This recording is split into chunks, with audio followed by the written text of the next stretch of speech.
Well, today though it is Formula One the movie. I will say this. Starting off with a movie, guys. I think this is something that me and Fury have been talking about on Popcorn Talk for a good minute. I love it when movies try. I love it when movies kind of step outside, and maybe that with my superhero fatigue has set in finally, or maybe me realizing for the first time, because I think within the first 5-10 minutes of this film, I'm like, fuck, this feels good. Like being in a movie theater, not a superhero film, but this there's something about it. I had this really good feeling about the opening scenes and coming on in with a race with Brad Pitt, and it just felt like I was back in a movie theater watching movies again. And I don't know if that makes sense, but like when you go watch a superhero film, it's kind of like turned into like routine, like but to like a detriment. Like as you're going in, let's just watch this movie and let's see how many inches this pushes the overall story, and let's see how much I have to invest. And there's just I don't know, it's a little laggy there. So for Formula One, there was a bravado. The first opening race was really cool. You had fireworks. Did you? And it was all wild. Did you watch it in D-Box? I did. Oh, great experience. Good man. Really good experience. I can't do anything if something like this. I'm like, I have a feeling it's gonna be really good in D-Box. Sometimes you get those movies, you're like, this is gonna be good. This is made for and it was like it that. was, yeah, it was really good, man. So like I loved the open. It brought back a feeling of like going to the theaters and being excited just to watch it and experience something. So this movie brought some really good. I don't know. It brought something out in me I didn't expect going in. So I enjoy it so far.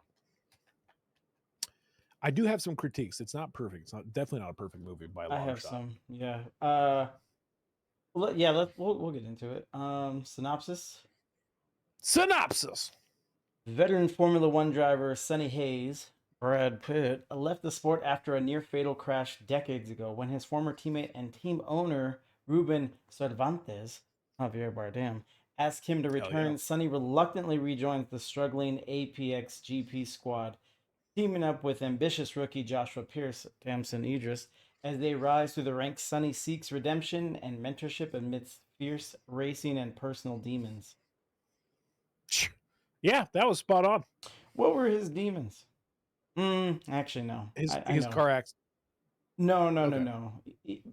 I think everything. His father? His life after the accident, where he just kind of gave into vices and wild lifestyle.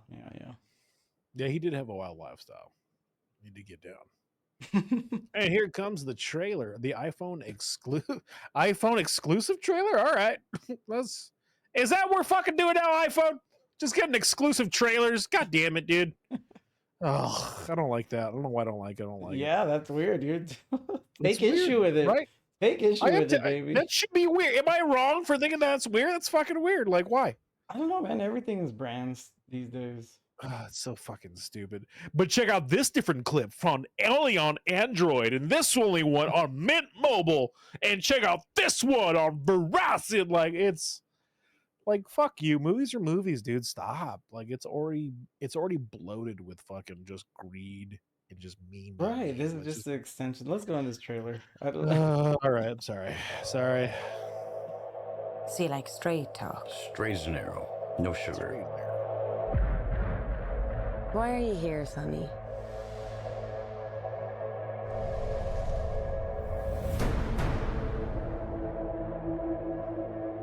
When you look in the mirror, you see this rough and tumble, old school cowboy.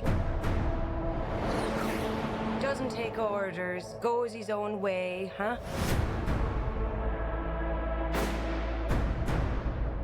A lone wolf. Lone wolf. Well, I've news for you. That accent's Formula One is a team sport. It always was. From Ireland. Sweetheart. Listen, let's get this straight. We all lose our jobs if you can't pull off a miracle. No pressure. None. The only question here is, why did Sonny Hayes come back to F1? think it's really wonderful that Apex are giving second chances to the elderly. It's all right. You're just worried I'm quicker than you.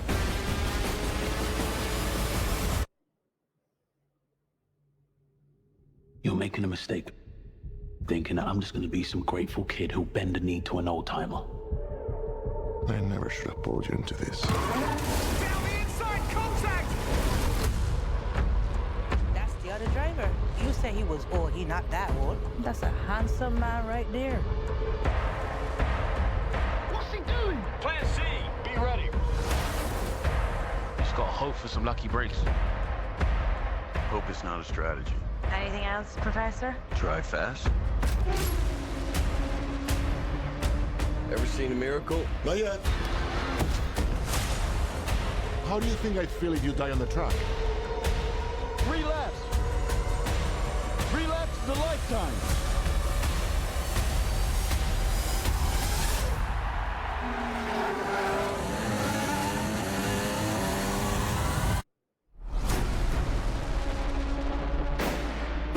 Good trailer. Good trailer. Too much. That trailer It was is too much. it's great. It's like, but it's a movie. It's like a 2.5 Yeah. minute movie. I think it was like 30 seconds too long. They could have shortened it up. Oh, for But sure. listen, that is an iPhone exclusive. With 30 added seconds of detail you wouldn't get otherwise if you were one of those other carriers.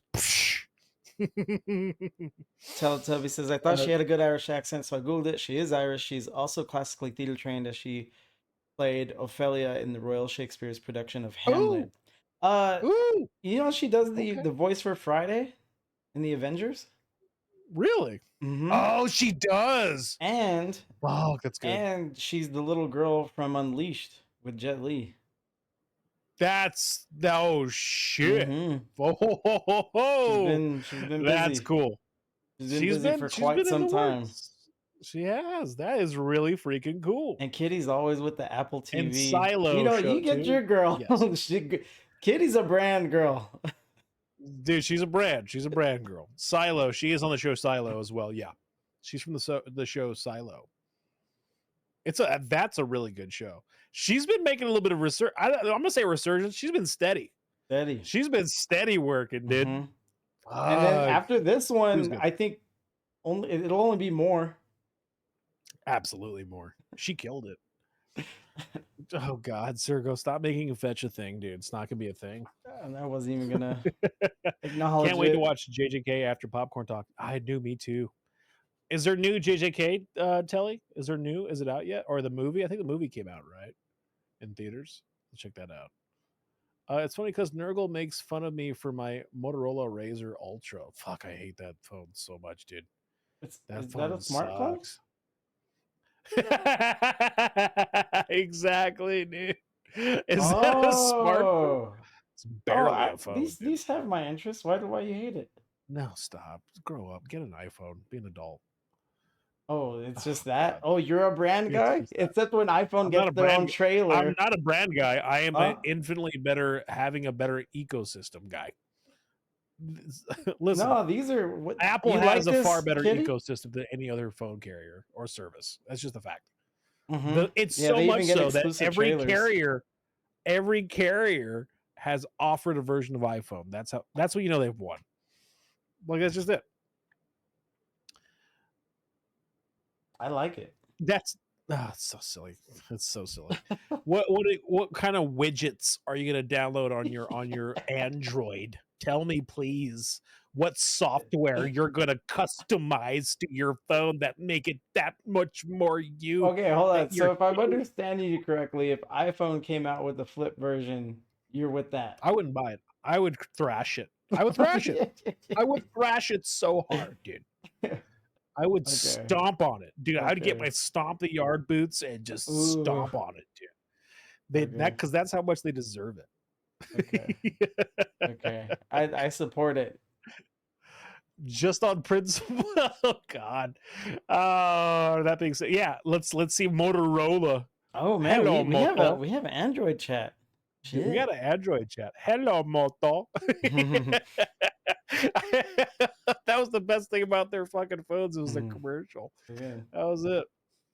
Okay, cool. So that was the trailer. A little bit long, an iPhone exclusive on top of that. But let's see what it's doing at the box office. There we so go. far. As of today, this is Shoo, fresh, woo, hot. God dang. Okay. $200 million. Okay, that's a estimated budget. Still pretty big. Yeah. Still pretty big. Gross US and Canada bringing in 112 million, rounding up 113. Not bad. Opening weekend US and Canada 57. Oof. Gross worldwide, however, 300, rounding up to 302. It needs some more. Money? It needs more. It needs to make more money. This is like well, a it's only been one-off 2 film weeks, for sure. man. 2 weekends.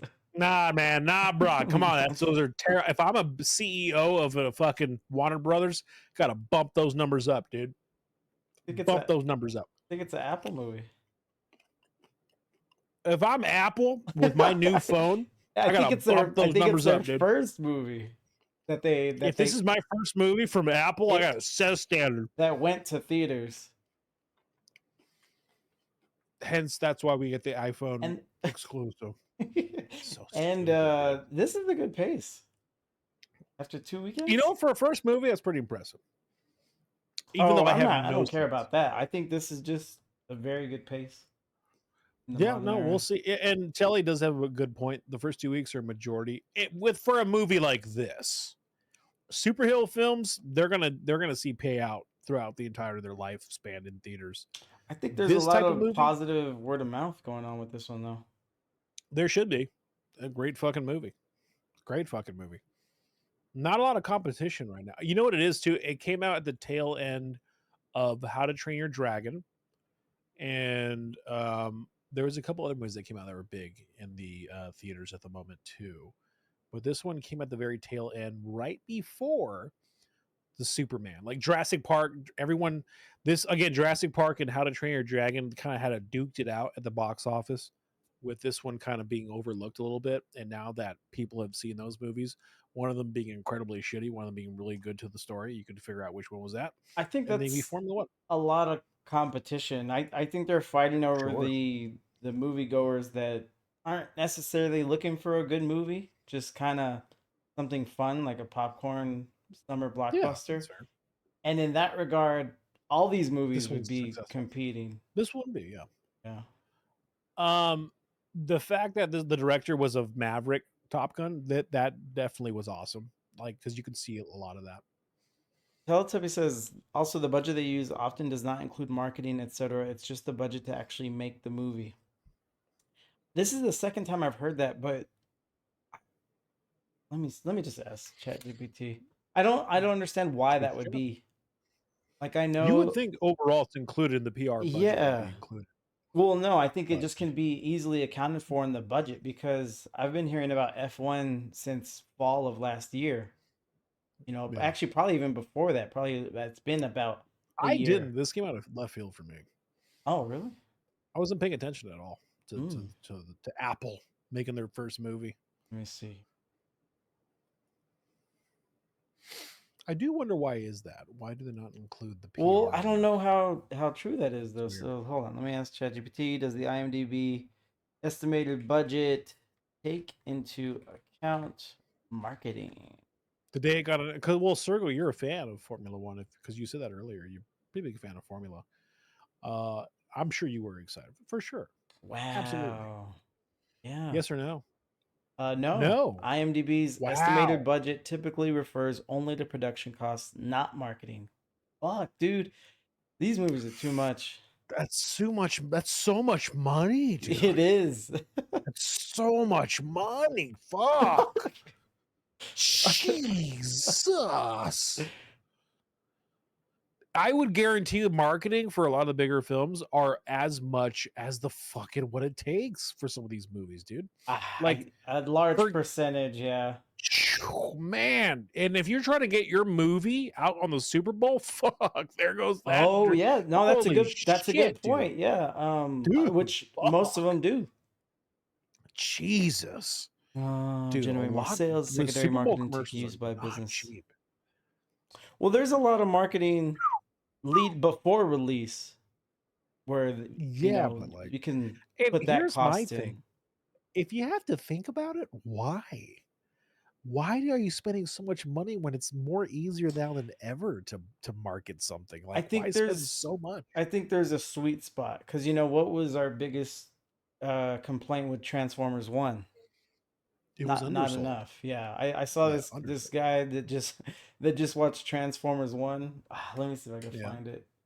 That'd be really good. Yeah. Hold on. Telly coming on in. It's not uncommon for a movie marketing budget to be 50 to 100% of production cost extra. Wow. Wow, Telly. Oh, Sergo, sorry. No, Telly, yeah, you're on point. God damn, that's crazy. Damson in F1, I was over the moon. Yeah, dude. Brad Pitt brought it for sure. Javier brought it. Everyone was good. We'll go over that though. Damn, no, I can't find it, but someone was just like, oh, wait. No, I found it. Finish Transformers 1. Everyone who worked in the advertising department has to be fired. Kitty coming on in. Well, they also make a bunch of money passively when it comes out on streaming services for rent and buy. I think it's a relative I'm interested bunch. in the numbers. I don't know. I'm interested they in take a hit in relation to the DVD sales that they used to rely on. Uh-huh. So they make money, Cyclic but I think it pales into the DVD sales that they were getting before. Gotcha. Telly coming on in saying it's something I learned in business. It's called cycling marketing. That's what we call it. The more often you see something, the more likely you are to Mhm. buy. So if you were to see it on Instagram, the Super Bowl TV commercials increases your likelihood. Yeah, it's just a numbers game. Also, Telly coming on in. That depends on what the contract. Actually, sometimes they earn no percentage and sell licensing rights to streaming services for lump sums. That checks out too. Yeah. That definitely checks out. Yeah, that's why like Warner will have a lot of deals like and co-produce. Yeah, little side hustles with Yeah. the streaming services. Mm-hmm. Okay.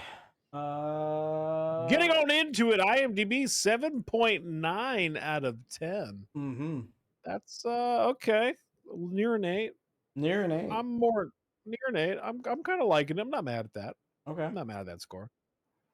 And let's see what Fury gives it. I told you. Ooh, 6. Fuck, there goes Fury on brand. Not liking movies. He hates movies. How can he love something else he hates?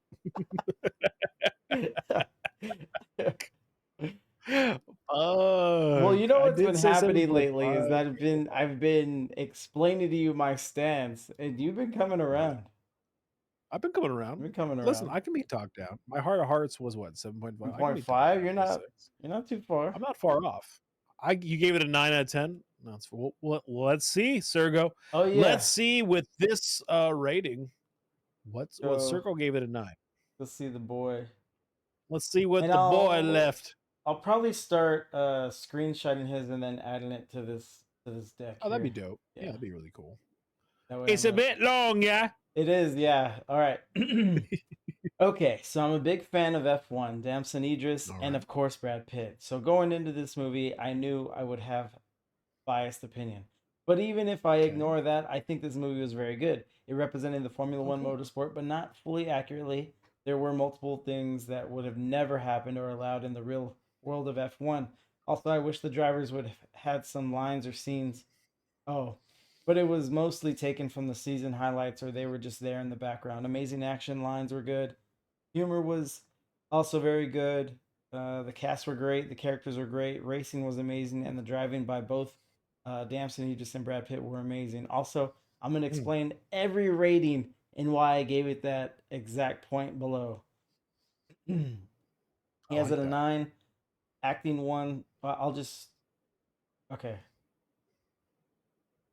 I got it. I like Sergo bringing in the fucking homework, dude. He It's is, good. yeah. Acting 1 was good by the main characters, but it wasn't something phenomenal. So 1. Story was good.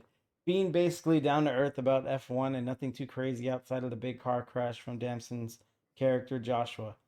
So 1 for story plot. Direction was great. For some reason, I liked it, and I wouldn't change anything about it, but I can be talked to a 1. So he's 1.5 on that. Production 1.5, no explanation needed. Screenplay dialogue 1.5, I liked it. The fight scenes and dialogue between Brad and Damson was great, and the side characters' dialogue was also very good. Entertainment 1.5. I mean, I was entertained, but that can be because I'm a fan of F1. Je ne sais quoi 1. It left a weird feeling in me. I really enjoyed the movie, and I feel like it, since it represented Formula One pretty well, it kind of left a cultural impact to make a car/racing movies that's actually accurate to real life. I'm looking at you, Fast and Furious. Overall, amazing movie, one of the best movies of 2025 so far. If anyone is into F1 or racing, it's a no-brainer to watch this. Gotcha, Sergo. I didn't realize you were so passionate. Oh yeah, I would, yes. I would fuck little passionate there. I would recommend watching a movie. If you do feel that way, I would recommend watching a movie that does it better. It's called Days of Thunder with Tom Cruise, and that one is not Formula One, but it is about Tom Cruise as a character. He does Daytona in the fast paced race that is the life that is that movie. When's the last time you saw that one? That's not like that's like a 90s movie, 80s. I know. 80s, 90s. So when's the last time But you I remember saw it? when I was a kid, I haven't seen it in years, but I remember watching that movie and fucking loving it. Like, that's a great fucking movie. Huh. You've seen it, dude. Days of Thunder, fucking there. Let's go, dude. That's a good movie. No, he's laughing at you. He doesn't like it. Nah, no. He's laughing at you, dude. I've seen a lot of racing movies. But that being said, I brought up Days of Thunder because it falls similar into like this movie where it focuses on the racing. Really cool. All right. So that was Sergo, just the fucking glazer over here, getting all up in it, just glazing it, man. Fucking love it, dude. Thank you for bringing your homework, Sergo. Let's go into the breakdowns. Yeah. What'd you feel? Acting 1. So I think Sergo and I agree here. Where do you stand? 1. Okay. Everyone was good. Yeah. Nothing was stand out. No one's really stood out. It was good. Yeah. It brought it. Story plot, I got it at a 0.5. Oh man, I was in the movie theater watching it. I'm like, so an old guy who's too old past his time coming in as a Hail Mary for I've seen Tin Cup. I love Tin Cup. I've seen every fucking movie that does this. Yeah. Old man beyond his time. It's not. So 5. It's 5 for originality for sure. 0.5. Oh, you're going 0.5. I'm going 0.5. Listen, I'm not mad at the trope. I'm not mad. No. Exactly. Exactly. I, as someone who is streaming in my late 30s, I get it. Like, old man doing young man in a young man's game. Like, I get it, dude. So that's a trope. But you have to, and I completely agree. And that's the difference between a 0 and a 0.5. Where it's like, I fucking hate it, tired of it. But no, I like the trope. Yeah. But it's been done so much. It reminds me of it's all about execution. So when in the first iteration of the Daredevil series, they introduce the Punisher, Frank Castle. Yeah. And if you're even like a casual comics fan, you've seen the Daredevil Punisher face off so much. Countless times. You've seen them have like word exchanges, you've seen them fight, everything. So you kind of wince like, they have to introduce Punisher. But Netflix knocked it out of the park. They absolutely. So it just comes down to execution. And you like Daredevil Punisher. You're like, okay. It does help that we got some great actors too to stick with it. Right. Like John Berthelot, Charlie did. Charlie was fucking amazing.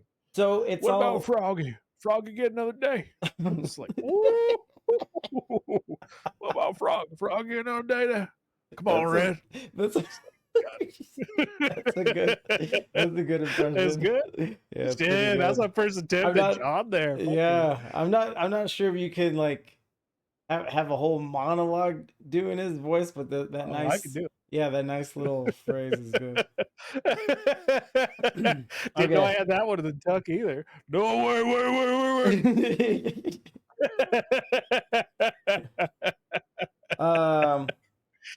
Okay, going on to Direction. direction.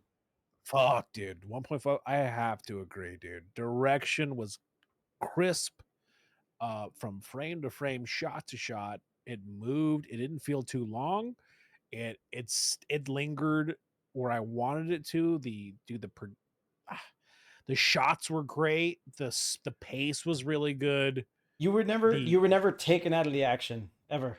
Yeah, Ever. you were immersed all the Yeah. way through. Yeah. The anxiety, fuck, dude, the anxiety I felt when they're in the seat and he's just flying.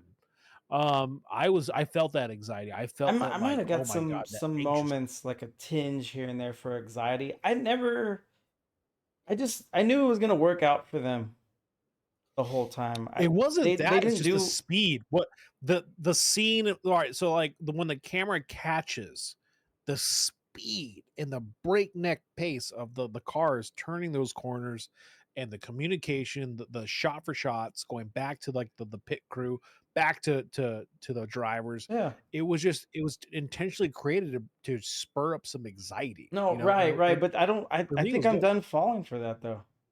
I fall for it all the I think time. I'm I like, oh think my I god. want, for me personally, I want like storyline stakes. Like I narratively, I want to be like wring my hands.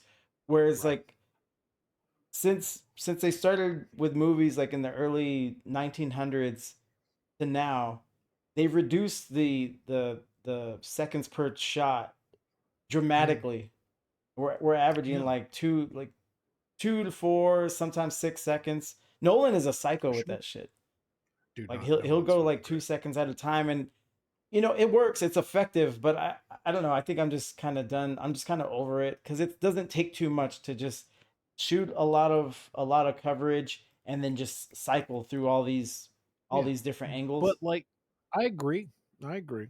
Every angle felt really cool though. Like everything felt No, no, again it looked immersed, immersed, like you yeah. said. It was good. But you Like you yeah, mentioned the anxiety. I don't think I ever got there. I Like got in there. Shit, I the got there so hard. accident. Actually, when he flipped and his car flew, I was like, ooh. But Oh, and the fire though too. I was like, and that shit, got like me that for was a wild. second. But when he landed, I was like, he's gonna be fine. They can't do the movie without him. So it Mm. just seems cheap. Or like he said, that narratively, I want to Mate, wring my hands. so for me, when Sonny was trying out, right, and they did the whole again, this is the story trope is such a fucking he's gonna beat his time, he's gonna like it's gonna be super easy, he's gonna get there and everyone's Oh gonna be right, surprised because he's yeah. but then like they didn't do that. So they did it kind of, but in a different way where he They were crashes his creative car. with that. I'm like, oh fuck, okay. Well, he still makes the time. That's cool. But he crashed his car, he fucked up, and you kind of forget about that for a half second. Yeah. So they were creative with that, which I really enjoyed. Yeah. So narratively, I want to wring my hands. The movie I always think about is the first Hunger Games, Okay. where they build it up right before the game starts when she's in that little tube Yeah. and Lenny Kravitz is wishing her good luck and everything, and they're just building that tension. It's slow. It raises them on the pillar. They come out, they see the other tributes, and then there's that countdown from 10. I Yeah. fucking wanted to die in my fucking theater seat. I was like, oh my god. I was like, and then they gotta start killing each other. Like, this is too much. Like I think that for me, kind of moment. that's good. That's a good. I get you. So for me, that moment was Inglorious Bastards, Tarantino. That for me was it was at the bar scene, right, where they're all Oh, that was tense, having yeah. that weird long talk, and it started building up slowly. You're like that tension and tenseness of like when is the shoe gonna drop? Right. And that for me, that was the only See, time I really and felt like fuck. that's good. I That's was like, a good example yeah, because it's the opposite of what yeah, I was saying. Is like they could have built the yeah, same tension with just yeah. cut, cut, cut, cut, cut, close-ups on everyone's face and just cycling through Sure. everyone's reaction, and it would have heightened it a little more. But Sure. Tarantino respects get you. himself a little more than that. He does. No, but dude, the direction 1.5, I loved It's good. it all. It was was good. really fucking good, dude. I had issues with the movie itself, but I took it out on the screenplay.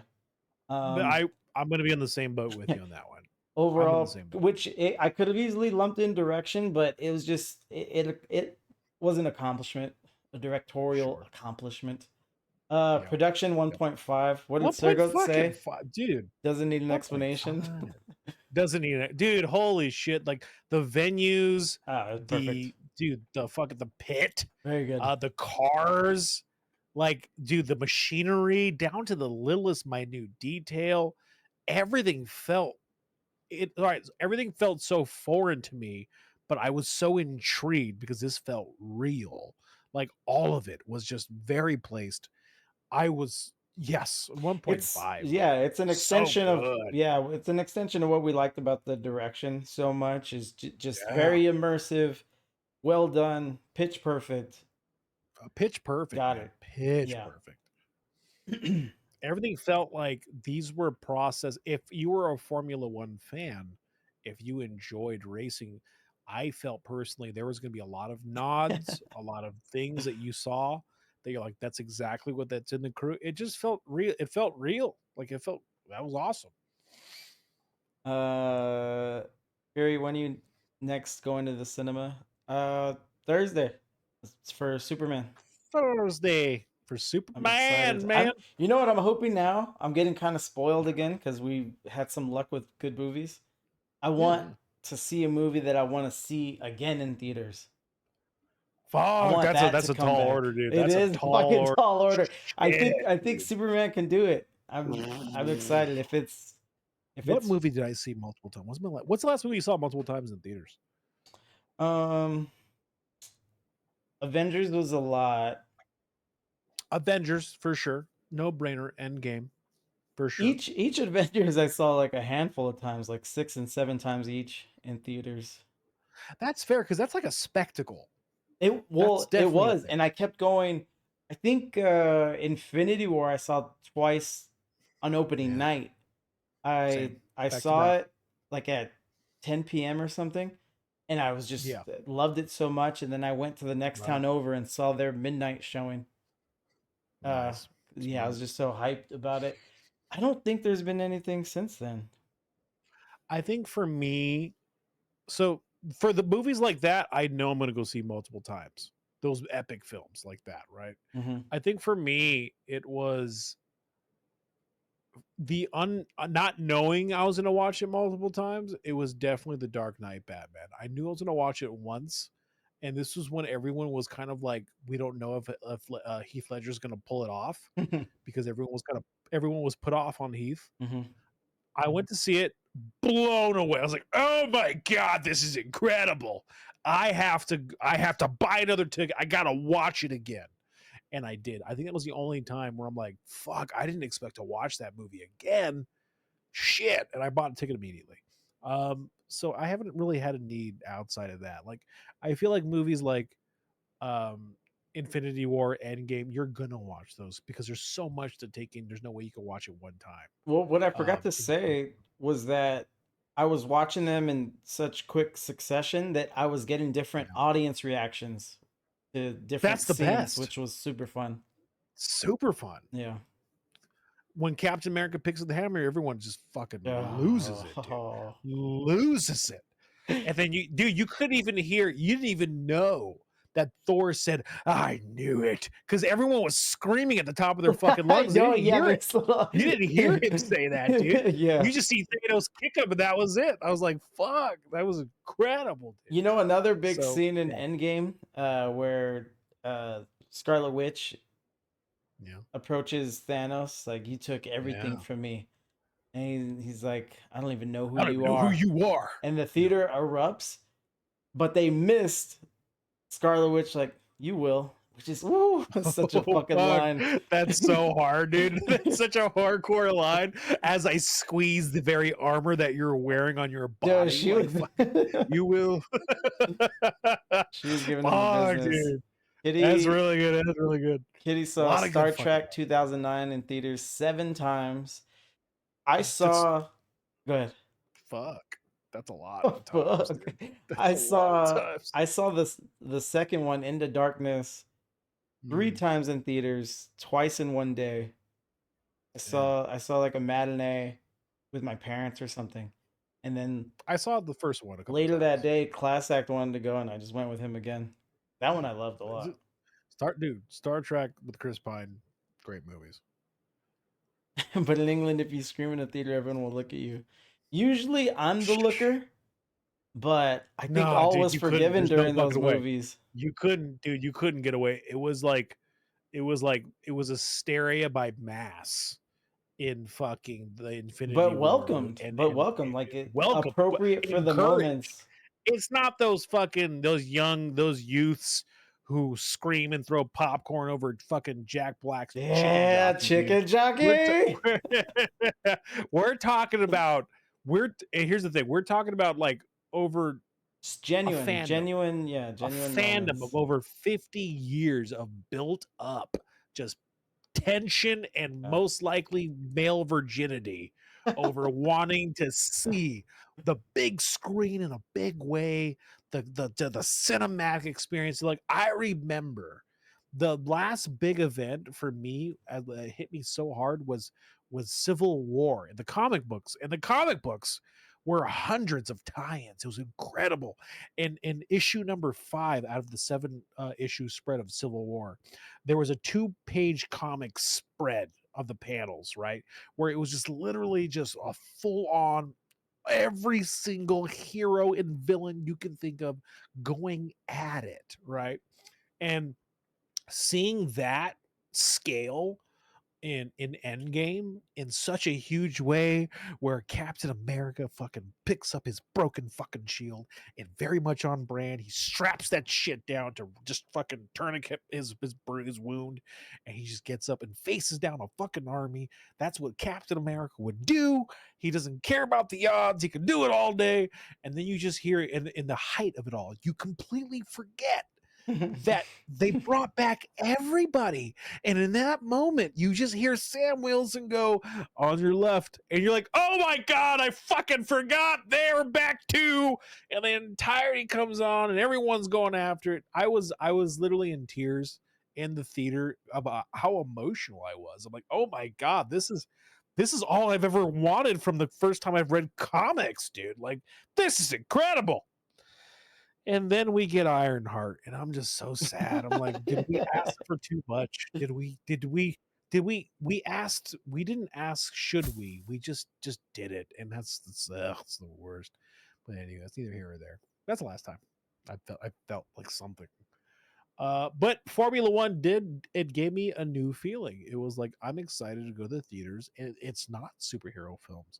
I'm excited. Like, this is really fucking cool. This is an event. It was I don't know what it was. I was just overthrown with emotions in the beginning minutes of this movie. Just like how exciting everything was. The fucking dude, the racing was going off, and it was high end, and then the fireworks for the first win within the first minutes of the movie. I was like, fuck, this is really cool. Like, I was now you like lost in it. fireworks. Oh, this movie has everything. You gotta add in fucking Brad Pitt, and you gotta add in Formula One racing and car crashes. That's America, baby. That's the whole thing. Teletubby, I didn't want to cut Nurgle off. Thank you for the tip. I told you last week I don't like drinking while I watch the movies, but I'll be at it again in Superman. Nice. At least Yeah, I'll have a that's gonna be can good. to throw at a Zack Snyder fan if I encounter one. Yeah, sorry guys, I went off a little bit of rant. I was just very passionate about the end game. Fucking, last time I felt anything. Send another picture so I can see what you choose. There Only we one go. beer allowed.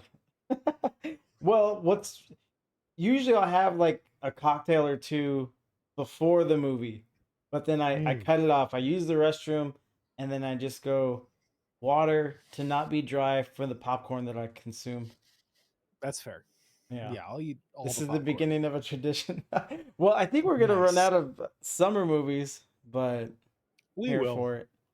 I'm excited though with movies that try.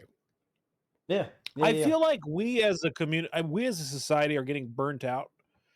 Finally, I think it's for me. I can only speak for myself, but I'm feeling the superhero fatigue. So like when Formula One dropped and it's doing fairly well, I'm like, fuck, this is great. This is exciting to see movies again. And like Eddington, I know Eddington's not everyone's gonna be back, but Joaquin Phoenix, Pedro, just like that movie is not a superhero film and it looks interesting. I'm like, that's fucking cool. I'm excited to see that just because it's just off the norm. I'm pumped for that, but just I don't know. We'll see.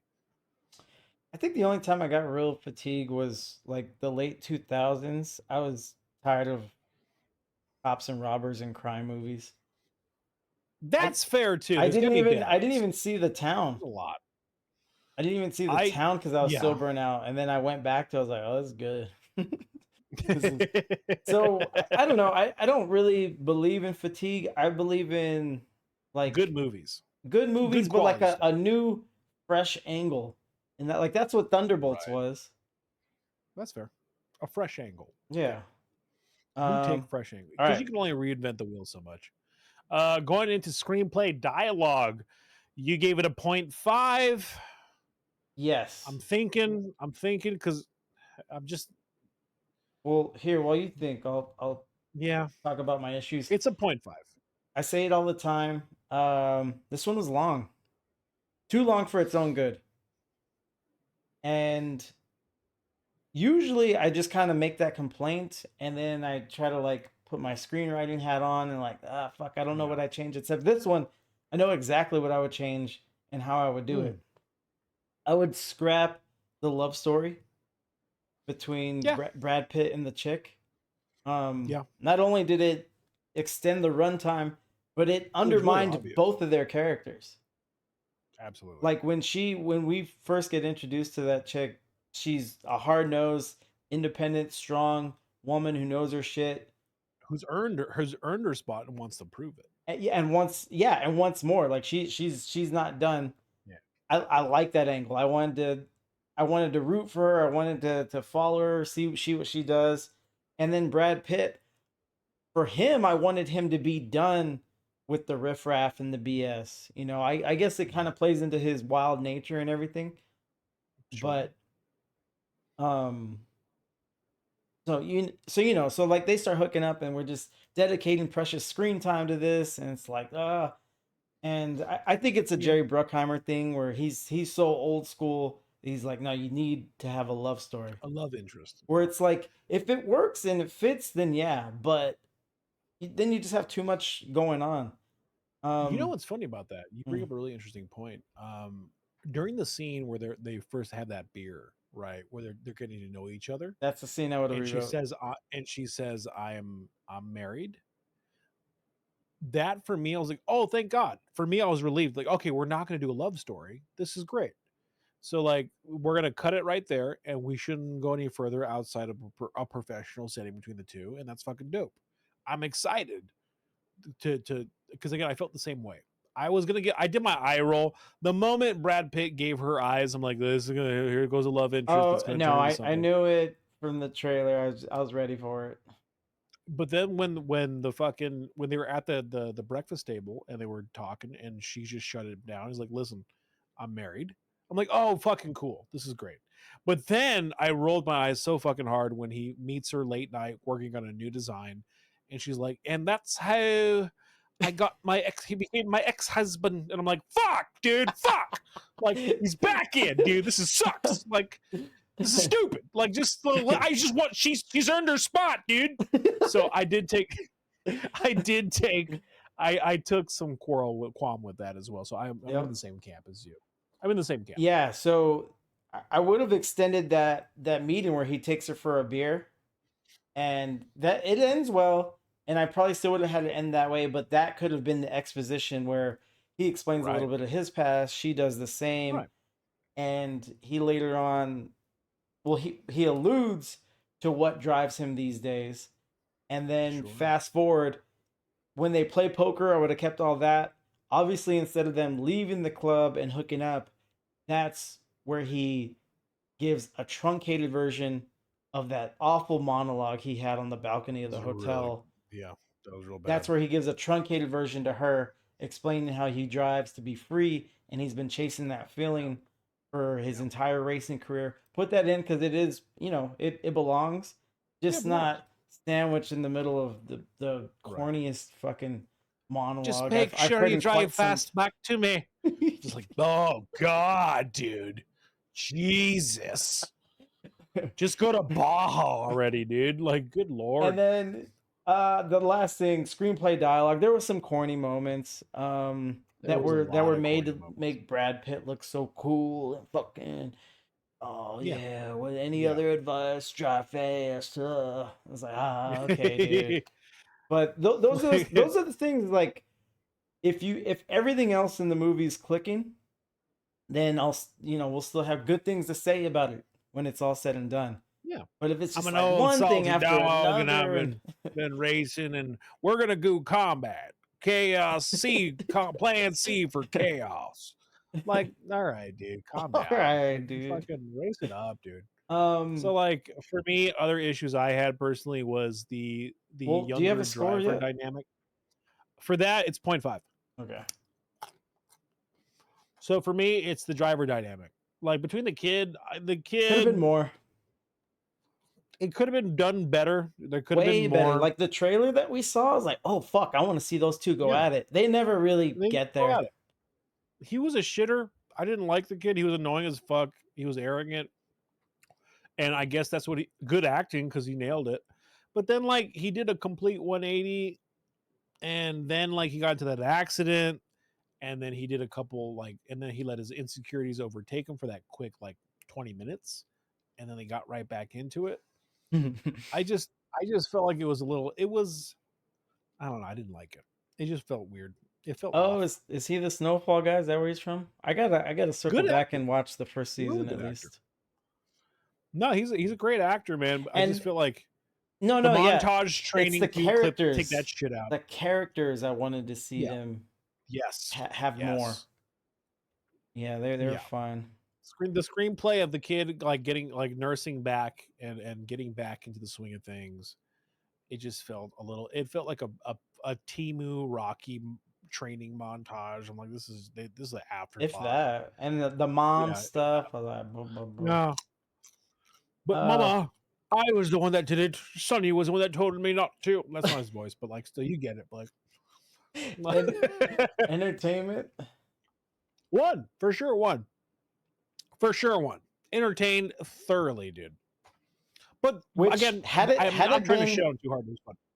Had it been slimmer and those things out of the movie, it could have gotten a 1.5 from me. For me, and notice how we didn't bring up Javier. Javier did great.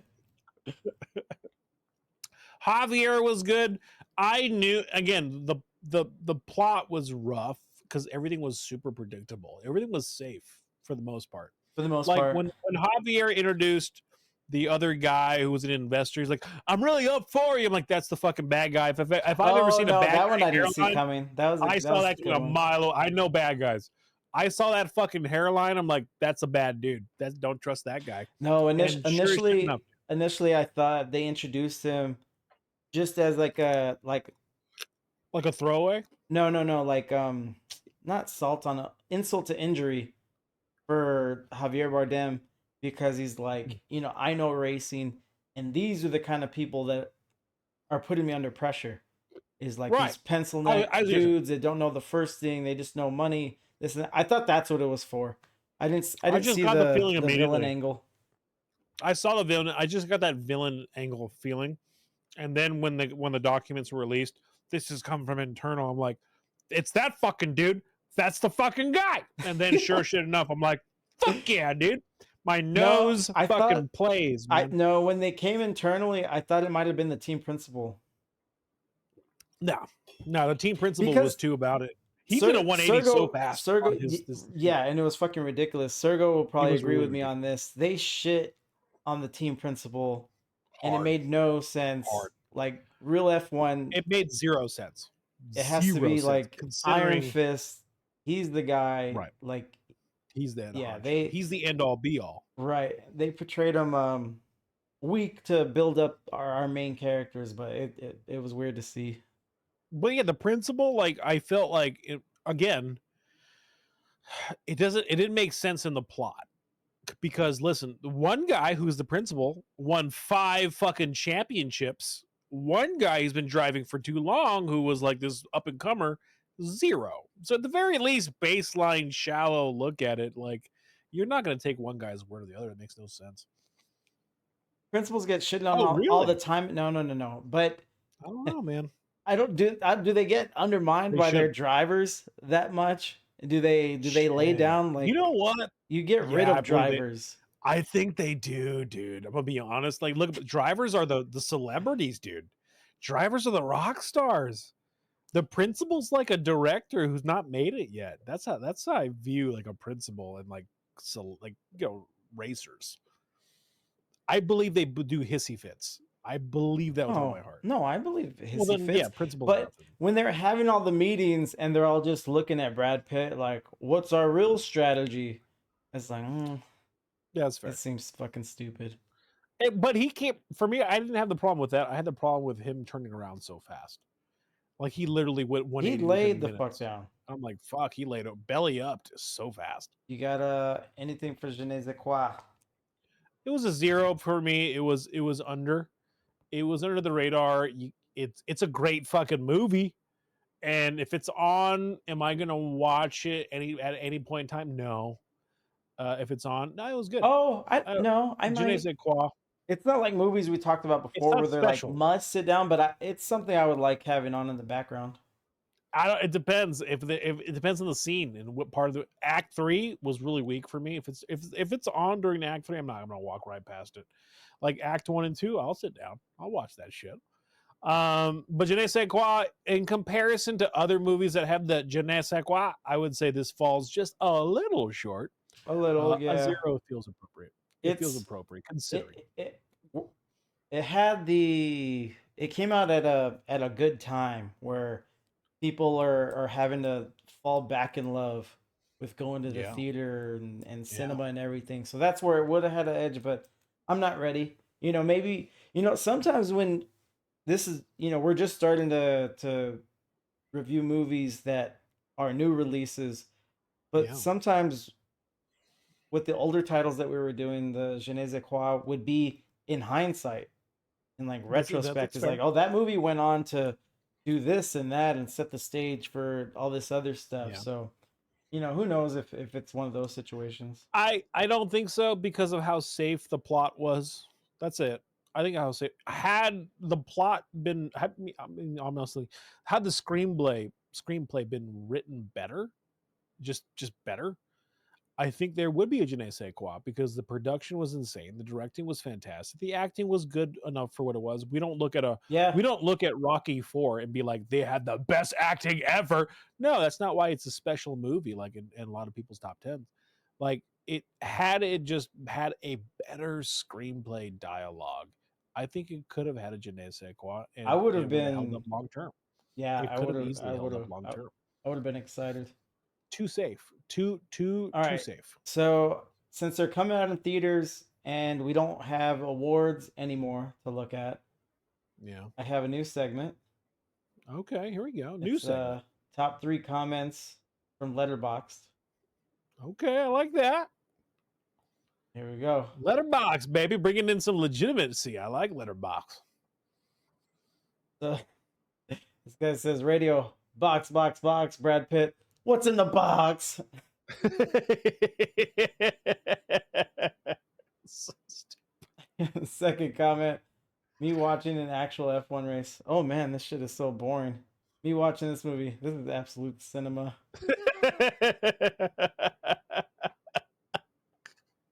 It's true though. Like that's what I feel about it. Like I wouldn't be caught dead watching Formula One because it's just like me watching like Daytona. Everyone's going left. I'm like, all right. Like So- it's fine. But the movie, racing movies, I'll watch racing movies all fucking day, dude. Sergo, I was gonna ignore it in your review, but you didn't want the drivers to have a line. They can't act. They barely don't looked do normal just standing there. Don't do that, dude. You could tell Never do that. they knew they were on camera. Anytime you watch a sports movie and you bring in like the actual the actual athletes of any sport, it's just weird. You're like, all right, like they're this is weird. It never works. It never works. Because at the end, Sergo, they had Total Wolf have his little line, and even that was like, oh, okay, no more. Get him out of here. Like it was a cool moment, and I know why they did it. They did it for the same reason that Sergo wanted to see it. But Right. when people can't act, you gotta get them out of there. You gotta hide Here's them. what- yeah. Toto's just a When cringy you- guy. That's like, true too. It was, dude, like here's my thing. Like every time I saw, like anytime the camera panned over and gave a couple minutes to like some notable figure, I knew immediately. I was like, oh, that's a aha moment. That's a real person because of how bad they acted. I just knew. I'm like, oh, that's a real, like the direction purposely gave this person is this person has to be a real life figure in the Formula One racing world because that was not good. That made no sense to me. So it was just one of those things, dude. You don't want to overexpose for sure. Green Street had Thierry Henry in it with shit on that movie so hard. I don't know what he's saying. Yeah, Telly, are you drinking? Okay, last. Here we coming on in.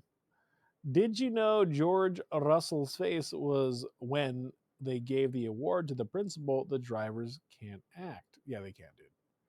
He's drunk again? Okay, for sure. Nice. Telly's getting the beers going. Is a football movie. Thierry Henry is a footballer. Footballer. Okay, there you go. He means there we- soccer. now we have context. That's nice. He means soccer. I like that. He's soccer.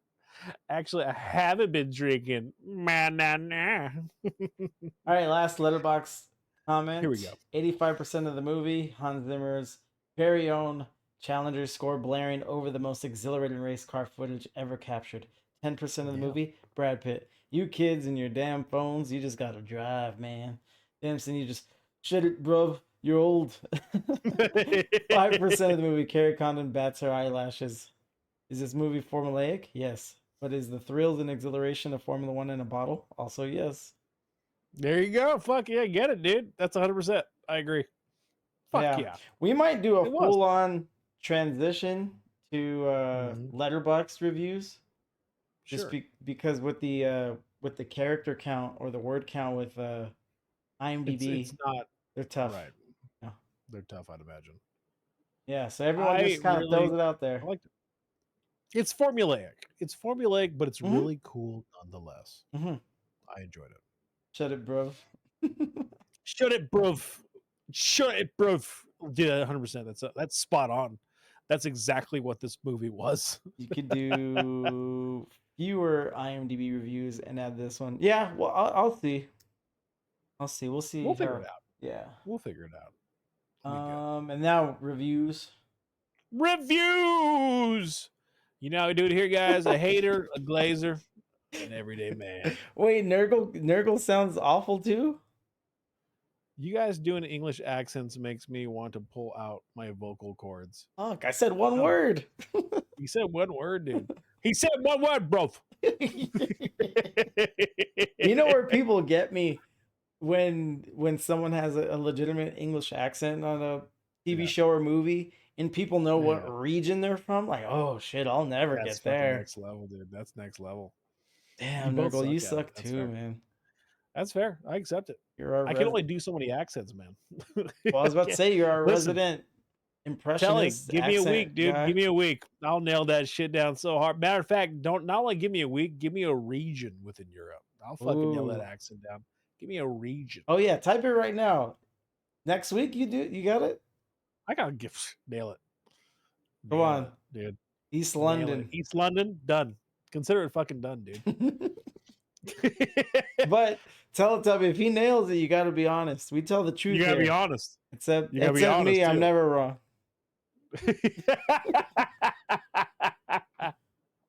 Oh, you had the same score as me, 6.0. Okay, you want a difficult one? No, you already said East London, dude. You said East London. You can't take it, but you can't walk it back now. you're scared of my confidence now. You're like, I gotta get my harder one. Nah, that's not what we do here. We'll work our way up. We'll start off with East London. Give an example of a celebrity from East London. That's actually really good. Give me a celebrity from East Yeah, London. that is good. Idris Elba. Idris Elba is really. David- Is he from East London? That's what AI Overview says. Fuck yeah, Elba. I got Elba, dude. I got Elba Yeah. in the tuck. Fucking easy. You're gonna come back just doing his accent from The Wire. I'm gonna come back with like, listen, don't fucking cancel me. I'm gonna come back with blackface. just do his fucking accent and nail it, dude. and David Beckham. David Beckham. Beckham is. I think you could do Beckham he's too. high. I think I can do Beckham, but he's got a fucking high register, dude. I can do Beckham. Danny And Dreyer. Alfred is way better. Hitchcock was born in Leytonstone. Leytonstone. Okay. Beckham also is watered down. That's fair. Now we'll do Idris. He also has a very watered down East accent. All right, well then, all right, Danny Dreyer. Dyer. All right, no, Danny Dyer. All right, Danny Dyer. That's your pick. All right. Well, no, it's okay. It's okay. We'll do Danny Dyer. Danny Dyer apparently is the standard of East London. We'll do that. But Give me I a don't, week, I, dude. don't, I don't think I've seen him in anything. I don't think I've seen him either, but we'll figure it out. Like fucking, I'll listen to him You're gonna... and nail it in a week, dude. Danny Dyer is so East London it hurts. All right, let's pull up Danny Dyer. Let's just listen to him talk. Put him up on the screen. Let's see it. Okay, all right. Let's see it. Danny Dyer is like a cultural icon of the UK. Let's find the clip. Well, Okay. you know where we're from. Let me gauge. You know exactly where we're from. Okay, we're from the Danny States, Dyer we're always right. answers your questions. Twitter. TikTok, I'm pushing. Oh, perfect. Yeah, Maybe yeah. TikTok. Either way. Oh fuck. This guy, he's got icon fucking aura 50, I about mean, him. Should a man pushing 50 be on TikTok? No, is the answer to that.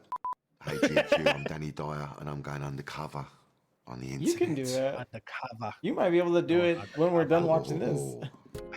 Oh, It's actually me. it's actually me. No, Let's see some not quite there. YouTube comments. I see some YouTube comments. I thought this was meant to be a Football Factory sequel. I'll still watch it. I like Nick this Love voice. and Danny Dyer, the Cockney Avengers.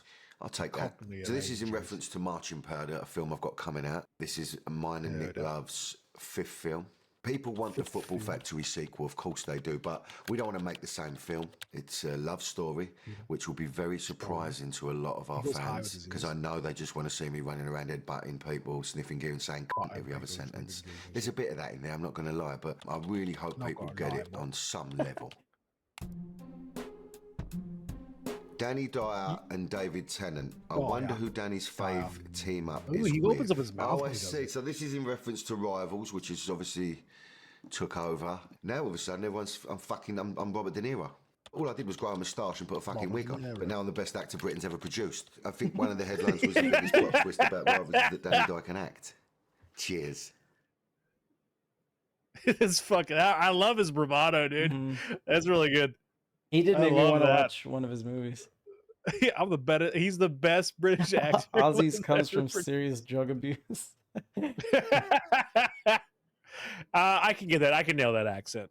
Tell you, I can fucking get that in a week, easy. I can already break down.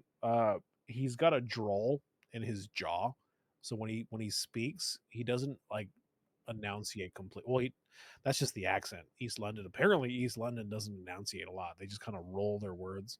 I'll get that in a week, dude. I got you, dude. All right, reviews. Oh, and then we brushed it aside, but you and I matched each other on score. Again. Match the score, giving it a 6. Okay, gotcha. Shit, guys, this for me personally, again, a good movie. All right, you know what we should do? I think this should be there's a segment where we should. Do you watch it in theaters, or do you wait for it to stream, or do you pass? Okay. Movies, stream, pass. For me, movies. I think this is a movie worth going and checking out in theaters. I'm gonna write a. hold on, let me see here. Movies. I said that, but now I'm like thinking about, hold on. Is this a movie you should fuck? I saw it in D-Box. I saw it in the No, theaters. no. So this one, Really yes. This one, yes. If you have even the faintest interest, go watch it in D-Box. That's a slam Movies. dunk. It's a slam dunk. Slant is a really good movies. Again, don't let the 6 fool you. I think this is a good movie, a great movie to watch in theaters. Yeah, theater. This is definitely in theaters. Go spend the money, spend your hard-earned cash. Go watch this in theaters. It's a good movie. You know, I don't. If I had given a Heart of Hearts, I probably would have been around a 7 too. Yeah, But that's the point. Is like the categorically system the is the system. screenplay and dialogue just Yeah. too weak. You know, you're gonna get docked Yep. there. But everything else, Solid. very good. It's not enough. It doesn't hold it back enough to truly enjoy it in theaters. yeah. Yeah, theater. All right. Fuck, I'm gonna be honest. If you stream it, it might hurt it. I'm gonna be honest. Streaming it might not be as enjoyable as theaters. I'm gonna be honest. I think you should. I think think I can theater takes precedence. compartmentalize it pretty decently. In terms of experience, though, this is definitely theater for sure. How many Far better. beverages for this movie's good? I was fucking 3 drinks into Jurassic Park, and Oh fuck, boys! I've never been more right in my life, dude. It's crazy. That's crazy. I made the boy drink 3 drinks Here. in. no, I would have had that anyway. What happened was I was 3 drinks in, and it still wasn't. What happened was your arrogance about you not believing what. Here's I what know you were right Carl. about. You were right about not expecting much from it and it being bad. But I don't know. I'm not ready to give way on the I know Scarlett a shitter Johansson when I see a take. shitter, dude. I got a good nose, dude. I'm telling See, you, and I man. wasn't watching I probably would have. I probably would have sniffed it out if I was watching the trailers, but I was You were so- actively avoiding all of the noise, right? Yeah. But yeah, no, for me, I went in. I was like, this might be good, because then your little fucking voice like, but you know, she never would do that. I'm like, all right, well, she's got a point. She's got a great track record, an amazing track record. He's got me there. I can't argue that at all. And I'm sitting there, I'm like, fuck, he might be right. This might be it. But my heart, something instinctive was like, nah, dude, stick with it. Stay with the ship. It's not going down. Trust me, your side of the ship with this argument is not going down. If we had And reviewed it, normal. it would have been my first director or direction score of 0. Fuck, that's bad. awesome, dude. Bad. Oh, that's so bad. But a dude. lot of it was direction based. That's like you and I were arguing about the screenplays. Like Scarlett no, read it and I she wasn't said it's arguing a the good screenplay. Scarlett. I was arguing about her. My argument was Well, never that's the a worse screenplay. My argument. argument is, it's not. It's not. Apparently, I was fucking right. How bad of an argument can No, it be? because My argument was this: if your lead actor has to come out and put it on business in a big way, then she did, which doesn't really happen she did it outside of press before release. they started filming is when she said that. She when she signed on, she said that. When she signed on because of the script, right? Yes, Is that that's what she happened? said. Yes. Ridiculous. That's such a dumb thing. What? So dumb. What are you talking about? Every time, think about it, more often than not, when actors say that during interviews for a No, movie, usually it means no. something. no, you're in a lot of cases you'd be right, but I don't trust Jurassic Park, dude. Well, no, In a that's lot of cases, that's a that'd be different right. point. See, you keep That's fair. straddling the line between right and wrong. You This were is me, right. You were baby. 100% right to No, not no, trust I'm- Jurassic Park. It's just Jurassic Park. You know what? It's not trust ScarJo. I love ScarJo. I don't think that was ever the argument. It's Jurassic Park. Let me show you. That's the Let's divert real quick. Let me show you something. Okay. Because I want another good Jurassic. It was wishful thinking, I think. We all do. We all do. Well, right, but now people have sworn them off. So now I'm officially should. done. Well, As they should. no, it was they started fresh. They started clean. It seemed like they had an opportunity to be done with the cheap tricks, but turns out no, same stuff. So here. Here's my thing. This is all right. And again, so when I look at franchises that shit the bed like Jurassic Park, the first thing I do is I look up who's writing it and I look up who's directing it. Hmm, And that kind of tells me a lot, right? good point. The fact that they got the same guy from the first one tells me one big thing. They're trying to recapture the nostalgia of the first one, which you're never going to do. And the fact that they're putting their eggs in that basket tells me a lot. I'm like, no, I'm not doing that. That's ridiculous. They have to start fresh. They have to listen. You can't have that perfect. Perfect is perfect, right? The first Jurassic Park, fucking incredible. Right. That was great. Let that go. Move forward. You cannot move forward if you keep trying to do the same shit but different. You make it worse. Right. So for me, that was already nope. I was already out. But that's when I was like, okay, they're resetting the storyline. ScarJo's on it, and that's where I was like, okay, they did it. Do you remember the trailer for 2014 Godzilla? 2414. That's the one with that was the lizard one. Brian, right? well, with Bryan Cranston.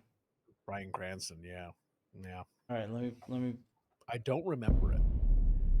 Gentlemen, you are being sent in via Halo jump. Now, I realize not all of you have had hands-on experience. And frankly, none of us have ever faced a situation quite like this one before. Really good so far.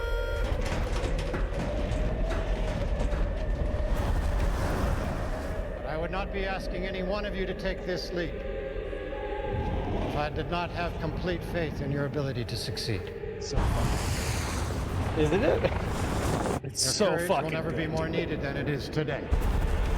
God, dude, him talking during the speech during this like crazy. A fucking thunderstorm. And this scene did deliver in the actual movie. Good lord.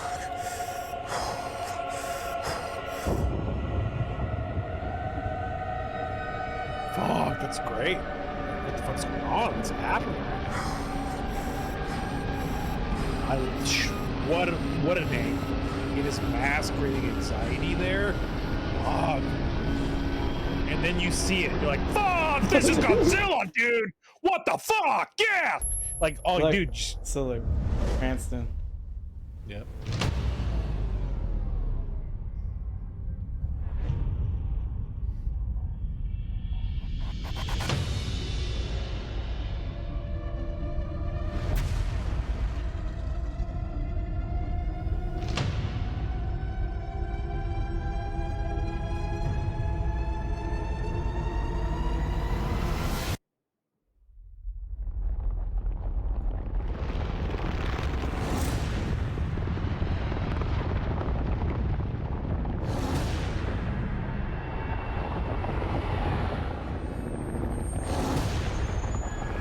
Yeah. That fucking dad bod back right there, dude. That dad bod back is the best. Fuck yeah. I love it. That's my Godzilla, dude. There was we're not gonna watch trailers all day, but there was this line Right. Cranston had in the trailer where he's so emotional. He's like, "This thing is gonna send us back to the Stone Age," because he's trying to explain to everyone that it's a giant Yeah. fucking. No, I lizard. remember. Yeah. Anyways, I still want to see that fucking movie. You know what I'm saying? Because whatever they ended up making wasn't that wasn't it for sure. Yeah, I hear you. Yeah, it wasn't. No, it wasn't that. that's what. So for movies like that, so Godzilla is just popcorn movies. It's just Fast and Furious 10. That's all I get from Godzilla movies now. Oh, Now, yeah, right. I Yeah. will give credit. And I hated that movie, by the way. And this is a hot take. The Godzilla what was the Godzilla 1 or the one that came out? Godzilla, the one that just came out. -1? -1. Very I good. did not like that movie at all. And I'll explain why. We don't I'll have explain time. why. Ah. No, I'll explain why. All right, listen, you look at me. You go, hey, dude, guess what? You know, I'm like, what, man? He's like, the fucking Fast and Furious is coming out, and they're going to fucking another galaxy. Fast and Furious 11. You down? I'm like, shit, I'm excited. I've eaten popcorn before. I love me some popcorn. I'm down. Let's fucking go. So internally, I have an expectation. I know exactly what I'm going to go watch. I'm excited. For me, it's big fucking kaijus fucking up things up, and that's what I love to watching. Let me pause you real quick. Are you about to tell me that you wanted a mindless popcorn movie? Absolutely. And Fucking Godzilla absolutely. -1 gave you an actual Absolutely. good movie, and you're upset by this? Absolutely. Absolutely. Let's Hold move on. I Let's went in. move on. Jesus Christ. I went in there and my life was already tough. I don't want to hear about a failed fucking kamikaze pilot who shamed himself, who can't raise a weird daughter that doesn't belong to him. It wasn't and marketed that life way, dude. It sucks, was a fucking art film. and life sucks ass, and he's doing this will they won't they with a woman you don't fucking care about until you think she's dead, and very end she's not dead. And then you find out Godzilla is more of a symbolism of what happened to Japan. And that's what it was. His failed shame, that Godzilla actually was symbolism behind his failed attempt and his shame of being a kamikaze pilot and his heritage and all that bullshit. And I'm sitting there, I'm like, I just want to see big fucking things kill each other, dude. I don't want to be reminded of my own failures and shortcomings. This is rough. This sucks. That's all I wanted. And I didn't like it because of it. And that's just how I feel. That's your fault, because you want to just put things in a box right when you see it. But, Again, I'm not saying it's the movie's fault. It was my fault for sure. I'm with you, but I'm saying like the way you approach things. Like, all right, now I'm done with Jurassic Park. Like, fuck them. I never want anything ever again. Yeah. I might even like pipe bomb one of the theaters or something. You know what? All right, for me, it's what it was. This is what it was.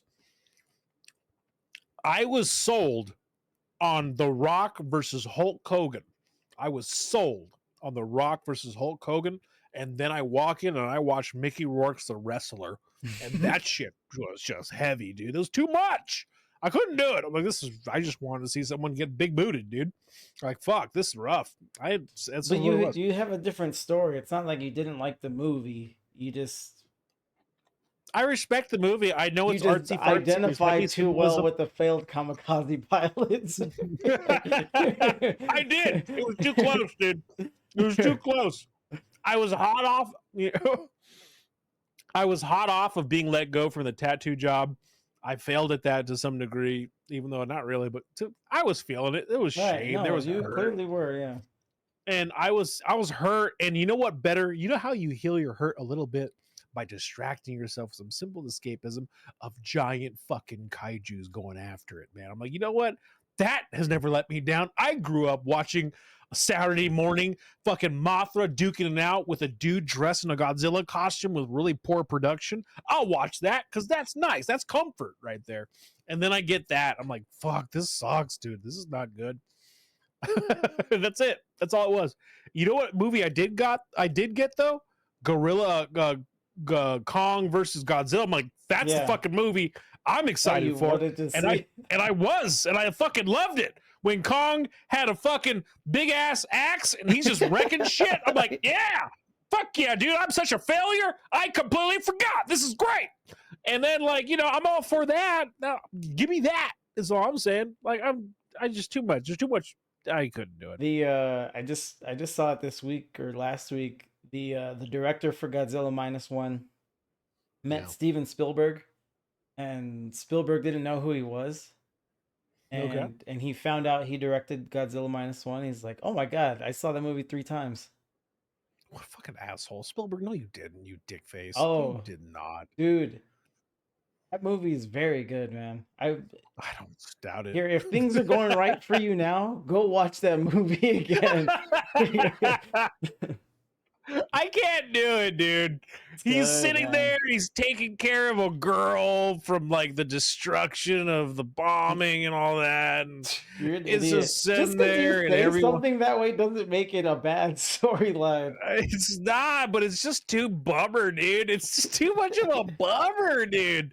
Like, I came up for big lizards fighting. That's all I wanted, man.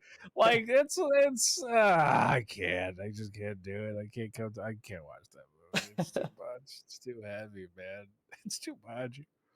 It's like going into like watching Pacific Rim and you get like a fucking Bridgerton movie. You're like, why do I care about the kaiju's feelings? This is stupid. All right. Reviews. Formula One.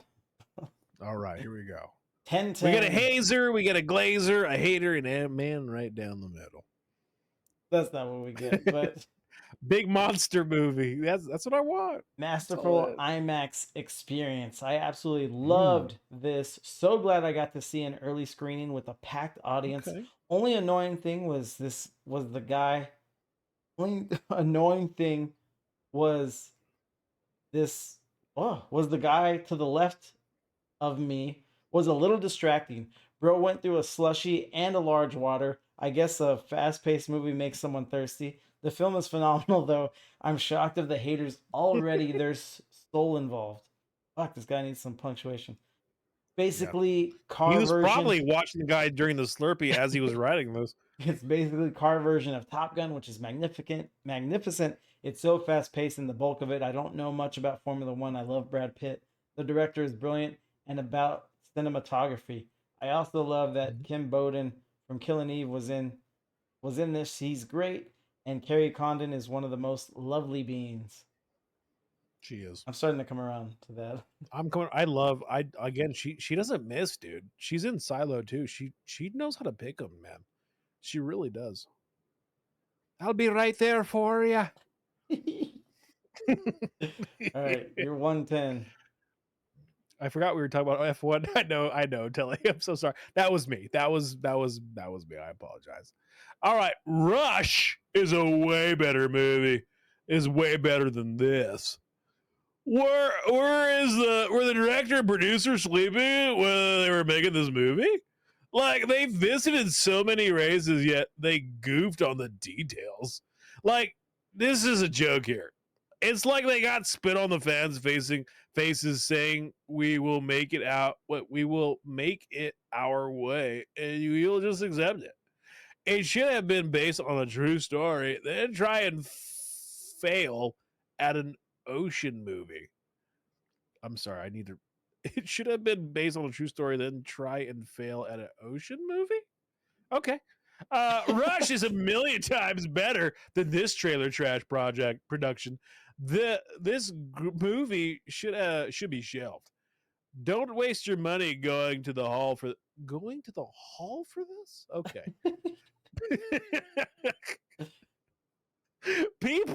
People actually understand F1 should produce it. Okay. All right, dude, you fucked me on this one a little harder, but all right. Another attempt goes wanting. This type of movies downgrades F1 teams and drivers as they are seen in the shadow of these two clown drivers and team. Was this a comedy show? I don't know. Fuck, that was bad, dude. That was back-to-back bad. You and me got some choice. Yeah, choice guys, but the biggest thing is like people who know F1 should produce it. It was literally produced by Lewis Hamilton.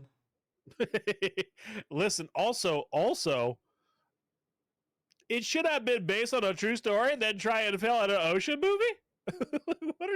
What are you saying, dude? Like, dude, get your thoughts together. That way, at least it's more credible. 5 out of 10 stars. Cheese bomb. What a ton of cheesy scenes. Lovely experience of sound from the F1 cars in IMAX, but apart from that, it's just dull. Starring Brad Pitt as Brad Pitt, a guy that hates Brad Pitt for very weak reasons and acts like an idiot, yet develops into a bit less of an idiot. Javier Bardem as Javier Bardem, trying to squeeze some humor in. And the cameos by F1 drivers / teams, which are the only good thing. Oh, like Bizarro Sergo wrote this one. Featuring an F1 team that achieves the unachievable by cheating. a romance that has no chemistry and nobody cares about. A decent OST that tries to bring emotions to every single scene because they're mostly boring when they are not racing. Cringe 80%, cool sound design, and fast F1 driving takes 20%. All right. I don't hate it. That does not sound like a 5 out of 10. No, it doesn't, but shit, dude. Well, we gave it a 6. Yeah, I mean, still, a whole point does change things, though. And this guy's, I don't know. He was probably the guy that was drinking the slushy because he was upset about the movie. That's probably what it was. Angry He's drinking. angry slushy drinking, dude. Matter of fact, that's funny. I've never known a guy. Can you be upset while drinking a slushy? That's funny.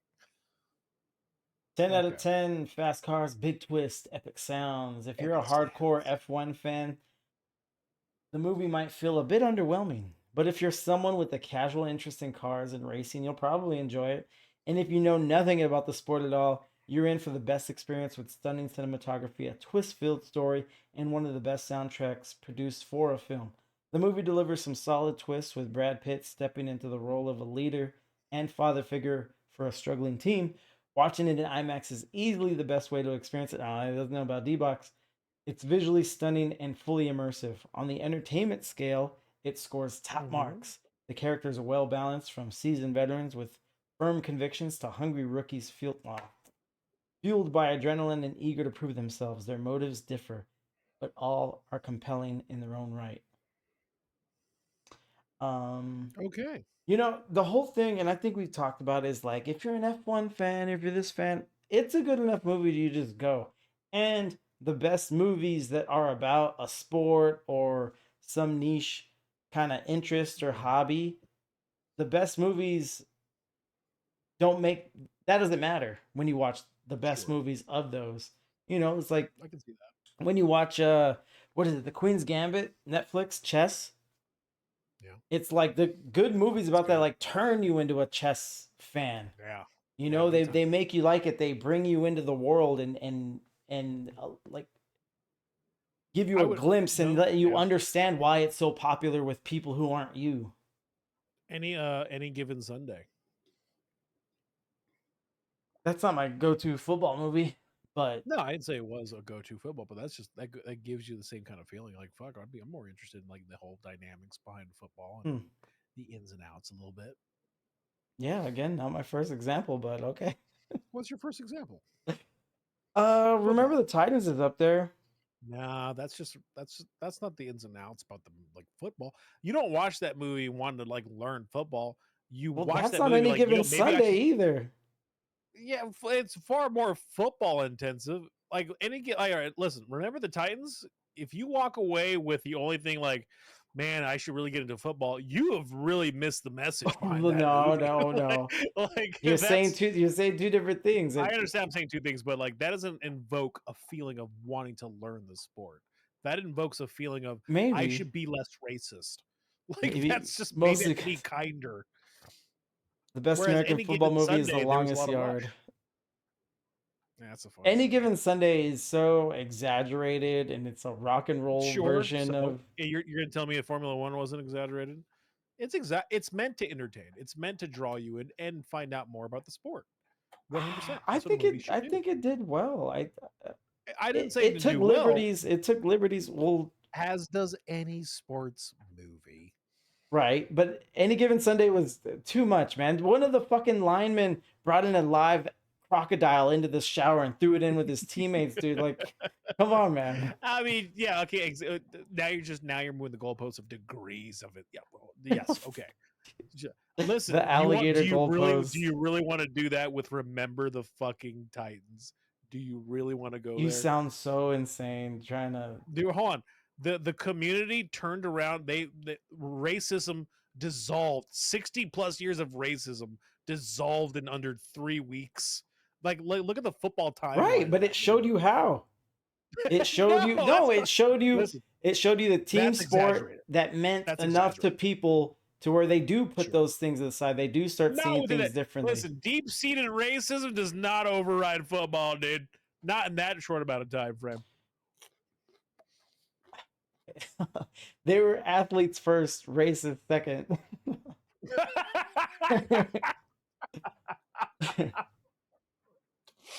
I think we're at a standstill there. We are, but it's only because it's been quite some time since you've seen Remember the Titans. That's all that is. No, it's not. I can 1,000. You know what? Scrap Man of Steel. Remember the Titans. I didn't think people had to be reminded that that's one of the best movies of all time. I did not say it was not one of the best movies. It is one of the best movies of all time. But in terms of sports, wanting to get into the sport or learn about the sport through movies, Remember the Titans is not it, dude. Oh, you know what? I'll argue this. Maybe I would argue Rudy is probably more of that. Rudy probably is more football intensive with a similar message. But I'm not going to fucking draw a line in the sand and die on it that you're telling me that football doesn't. No. Football. You do not want to learn the ins and outs of football because of Remember the Titans. That is just not a thing. Maybe you want to be kinder. You definitely want to be kinder to your fellow man. It could do it could do two different things, man. There was so little football in terms of like that's so not actual true. football. You In terms hold of on, no, actual no, how no. You football haven't seen this complicated movie in a very long time. Probably when it came out. Probably when you were in middle school. There It was sounds like games, and then it there was sounds like practices. And then there was like how fucking Denzel crushes it. Like that's it. yeah. You should rewatch it. Do yourself a Oh my favor, God. actually. It's crazy, dude. You're crazy. Oh, this is All you. right, continue. That was me. All right.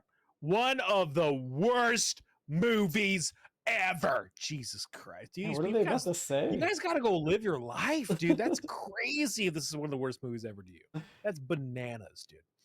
I'm sorry to say, but this movie is very, very poor. I have never seen so much nonsense in my life. What the fuck, dude? It has really nothing to do with Formula One. Okay. The plot is really a Hollywood garbage. That's especially the scenes. Oh, is that a pun? That's a pun. He's a car pun pun? of the garbage. That or he misspelled it. I gave him way too much credit. Especially the scenes where our hero, a 60-year-old guy, has special tricks under his sleeve to manipulate and win races. It is a laugh. I suggest that all of the other races drivers are idiots, and only our old fox knows how it works. A complete laugh. Almost all sports movies are horrible to watch, and also this one is a total disgrace. When I watched the movie, it didn't entertain me at all. As a matter of fact, when I left the cinema, I was completely disappointed. What a mess. You know, that reminds me. I don't think they ever committed to an age for Brad Pitt's character. They didn't. They just say he was elderly. He was older. Like we know in real life He he's wasted 61, but he doesn't really look it. No, he does not look 61 at all. It makes me so mad. That should not exist. All right, last review 510. Do we live in the age of mediocrity? Mediocrity. How can it be either, oh my God, the best, or it was the worst thing ever? Being this radical in opinions is having a profound effect in the way we analyze art, in this case, movies. This movie is not the best movie about F1. It's not the best movie about cars. It's a movie that lacks depth, character fiber, plot, and overall newness. We don't expect to be irreverent, but it's very mundane. Yeah. It won't be remembered. It doesn't give you the passion for F1. You won't see this movie more than once. If it came out in 1987, it would have been great, but we're in a whole other level. Let's move on and educate ourselves to appreciate something better. Taste can be learned. From the moment the movie started, you knew how it was going to end. So you think, okay, maybe there's some cool stuff. Nope, it's as lame as it can be. I just find it mesmerizing how people give 10-10 to this movie. Have we lost our minds? 10-10? All right, I was with him until near the end, but I get his message. It's true. A lot of what he's saying is true. But at the near the end, he kind of lost me. No, I think they're right. The age of mediocrity is what it should say. I'm pretty easy on this movie because I'm just so relieved that it's just someone made something watchable. Right. I am pretty easy on this movie. He's older than my mom. What? Yeah, he's old, dude. He's Pitt's 61. He's old. I'll double check 61, dude. myself. He looks good. Brad kills it. And listen, I'm gonna be honest. He hates his kids so much that he is constantly making movies, and I'm all for it, dude. You keep on making movies now. I want to see it in everything. Yeah, he was born in 63. Clooney, 64. Tom Cruise, 63. DiCaprio, 50. Fuck, DiCaprio's 50. That's insane. DiCaprio's I don't want Jesus. That threw me for a fucking loop right now, dude. DiCaprio's 50, dude. Wow. Fuck. How old am I? I gotta rethink everyone's age, including my own. That's crazy. 50 years old. Jesus. Last thing is people are either it was like the worst ever, or it's a 10-10. It's like I like having discussions in the middle, like with honesty. Yeah. Like I told my parents to go watch it. They already had plans, but I told them about D-Box, so they did that. Ooh, okay. And then my mom called me when they got out of the theaters, and she was like, "It was great, it's so fantastic." That we couldn't even talk about the things that I liked because I was too busy talking about like the what I felt were obvious problems with it. But Yeah, right. yeah, it's just Telly, stop. And Jude Law.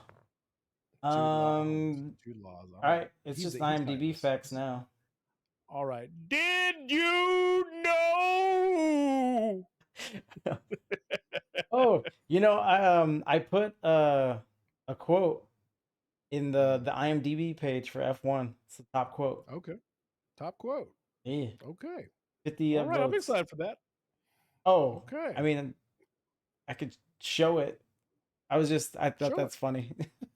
I think, yeah, I'll show it. I shouldn't have brought it up.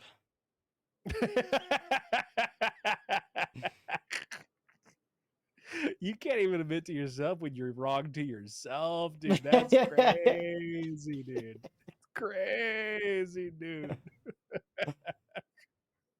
All right, here's the quotes. Top quote. Ooh, before we started streaming, it was at 50. Like my like was the 50th one. Oh, Now it's two at more? 52. Yeah. Save it. All right, see here. What was the last time you won a race? No, that wasn't the voice. Sunday Daytona. Oh, I'm sorry. I meant Formula One. Oh, I'm sorry. Then same as you. All the other ones kind of suck. I remember laughing at that part. Like, got him. Yeah. That was good. I wish Damson's character would have been a little better at driving. Yeah, that's fair. That what's funny too, when his mom told him to say sorry, and then like Brad Pitt totally gaslit him, was like, "Oh, that's okay. You're just afraid I'm faster than you," and then just walks away. And I fucking died. I'm like, classic, nice, got him again. That was good. Quotability in a movie is big. Yeah, it's a factor. It is. That's why when we rate the screenplay / dialogue, for sure. Yeah. How's your mom? How's your mother? Fucking great quote. All right. Filming took place during various Grand Prix weekends during the 2023 and 2024 seasons. During the weekend of the British Grand Prix in July 2024 at Silverstone, UK, a garage was set up for the fictional Formula One team, and this garage was set up between the garages of the Mercedes and Ferrari teams. This garage was used to film various scenes alongside a pit wall setup where characters would direct the fictional race from. This setup was also used in various European rounds of the F1 season. That's cool. Oh, wow. That's badass. Nice. You had to, yeah. I'm glad they went that route. I live in Silverstone. I've been there. That's fucking cool, Telly. Brad Pitt was paid $30 million, the biggest salary of his career. Shit. Dude, get it, Brad. He's like, I hate my kids so much. Put me in this movie. Simone Ashley did the whole promotional tour and interviews for the film up until a week before its theatrical release, only to find out at the last minute that all of her scenes had been deleted from the final cut. Ashley appears briefly on screen but has no lines of dialogue in the film. It is unusual to have an actor doing promo for a film in which their scenes have been cut off. Director Joseph Kosinski told People magazine in June 2025 about the decision to reduce Ashley's role in the film. It happens on every film where you have to shoot more than you use. There are 2 or 3 storylines that ultimately didn't make into the final cut, but Simone, she's an incredible talent, incredible actress, incredible singer, and I would love to work with her again. Speaking of Entertainment Tonight at the film's New York premiere on June 16, 2025, Kosinski also admitted he called Ashley himself in advance to inform her that her storyline was cut. Kosinski also confirmed her storyline was linked to Damson Idris's character and added that the edits to cut the film down to the right size are brutal. Fuck, that is diabolical, dude. It is, yeah. That's I've never pretty heard of that before either. diabolical work. And it's even I only crazier hope he gets paid. considering how bloated the movie was after all these cut. He said Yeah. 2 or 3 storylines, additional ones. Like, bro, I bro, hope she was come on, getting bro. paid for all the promo. If she was getting paid for promo work, beautiful. You do. They you, usually dude. do. If she, it's fucking wild stuff, dude. Or it's That's I think it's a contractual obligation, so it's part of your, like, when you sign on to do the movie. I'm sure Yeah. different You actors got to handle do so many. it You gotta do differently. so many promos and shit like that. You know, Fuck, dude, that's rough. Poor thing. Brad Pitt has long been an avid fan of auto racing. Pitt was originally set to star alongside Tom Cruise in Go Like Hell, with Joseph Kosinski directing, but the project fell apart due to budget reasons and later became Ford versus Ferrari. Ford versus Ferrari. Pitt has since produced and narrated the MotoGP documentary Hitting the Apex. In 2016, Pitt had the honor of taking a lap around the circuit before starting the 24 Hours of Le Mans in France. That's fucking cool. And Ford versus Ferrari, a really good fucking movie. I just gotta watch it. I swore it off, but I'll You come haven't back. I'm seen it? coming back around now. Really? That's a really good movie. People say that, and at that time, I didn't respect Christian Bale the way I should have been either. Really? What? What? Why? What? I wasn't familiar That's with a his weird game. take. I wasn't That's a paying really weird attention take, dude. close enough. This has happened. All right, this is after Dark Knight. This is after, like. Well, but he I didn't. mean, It he is wasn't a great Batman. I'll be honest. He was good. right, but Acting wise, though. yeah, he wasn't bad. He wasn't. They Oh, didn't ask him to do a lot. Crazy. So Crazy. The Machinist. Oh, thank you. Telly. Have you not seen The Machinist? I haven't. Oh, fuck. That's why. But with You that would one, not- it's just, and I haven't seen it, so maybe his performance is good. But that His one, performance- everyone talks I about the understand weight loss. shock value of his I'm weight like, loss. That only draws you in. okay. The weight loss only draws you in because the acting, really fucking. No, I started paying attention to him, and I still went back to see it. I didn't watch it when it came out. Yeah, I was so late on Bale. Yeah. American Psycho too. Like that What was was like what was the classic. boxing one that he did? Oh my god, the boxing one was fantastic. That was with him and his Mark Wahlberg, Marky Mark. The Fighter. Yep, Fighter. He was very He good. is a chameleon.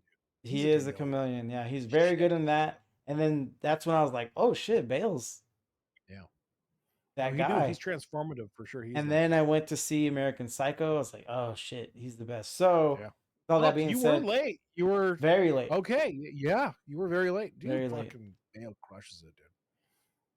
Oh, I think his weakest role is Gore in Love and Thunder, which that's his weakest movie, but he still does very good Oh, he as Gore. crushes it.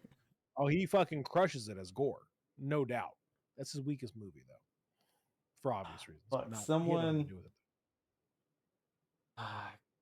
I wonder if I should even try to find it. He does not. Yeah, he doesn't know any weak performances. That guy. I will say this. I'll have to go watch it again. But what was that? Reign of Fire with Matthew McConaughey. Mm-hmm. I believe he was pretty good in that movie too. It's been years since I've seen that movie. Someone on Twitter said the other day, it's like people today don't understand that Matthew McConaughey and Christian Bale were in our B movies in the 2000s in a post-apocalyptic dragon slaying movie. That's good. That's funny. It's a real thing, man. There's a lot of actors today that were like, fuck, they were like B. They were background actors for a good minute. And everybody slept on McConaughey until he fucking took it serious. And we're like, oh fuck. Like, I think when his year was what, Interstellar, and True Detective, and then he came out with Dallas Buyers Club. You're like, oh fuck, this guy is an insane actor. Why has he been doing rom-coms? They're easier. Dude. Less wardrobe's easy. Yeah. I'd probably get lazy and do a lot of those. Dallas Buyers is a fantastic fucking movie. Yeah. It really is. You know what? I'm gonna say this. That movie, that's the main reason. That movie went to Jared Leto's head too far, and that's what pisses me off about Jared Leto, because he's a really good fucking actor, but he's overconfident about his shit, dude. It makes me so mad. Like, we give him one Oscar for best supporting actor, and it was too much. What? It went right to his fucking. Did he? He got best supporting actor for that role. What? Yeah, Fucking hell. it went straight to his. Well, head. he makes more sense to me now. It went straight to his head. Yeah, Went right to he his head. won one Oscar. This fucking bitch. That's what I'm telling. That was his problem, dude. He Best didn't suffer performance enough. by an actor in a supporting role. You're fucking right. Ah, this It fucker. sucks, dude. I mean, after that, I had a feeling because he hasn't starred in a lot of movies. Like, this is the type of guy who is he's a lead singer, so he's already got an attitude there. You already know they all have attitude. They all have attitude. Lead singers, you cannot not have an ego and be a lead singer. Then this fuck appears in Fight Club. You're like, fuck, okay, he's got a good role. This is cool. And then he appears in Dallas Buyers Club, wins a fucking Oscar, and I'm all like, that's a problem. That's gonna be a problem for him, and that's gonna hurt his career long term. And I was fucking right, and I hate it that I was right because I love Jared Leto. He's a really good actor, but he needs to fucking just stop being weird, dude. Stop. Like, Well, you're not. he'll it. never Like, just stop earn that. it. He has to earn it. And He hasn't earned it. he's in bad He hasn't movies earned too. He makes bad movies, and Um, hopefully those are humbling. No. You I'm were right. hoping, You but were he's a right lead with singer. the lead singer angle. Like, He's a that's lead it. singer. That's him. That's That's all the I issue. thought it was, but I didn't know he won the Oscar. Ah, That's dude. Oscar, dude. no, that's Shit. I don't blame him. I'm probably the same. no way. one's slowing that Like, hubris it's down. crazy, dude. Crazy. I found the Oh, tweet. I'm sorry. So they were on Twitter. They were talking about Love and Thunder, Yeah. and this guy says this movie's so funny because it's scene after scene of MasterCard commercial blocking with the worst banter you've ever heard, and then it'll cut to Christian Bale in an entirely different movie acting his ass off for no reason whatsoever.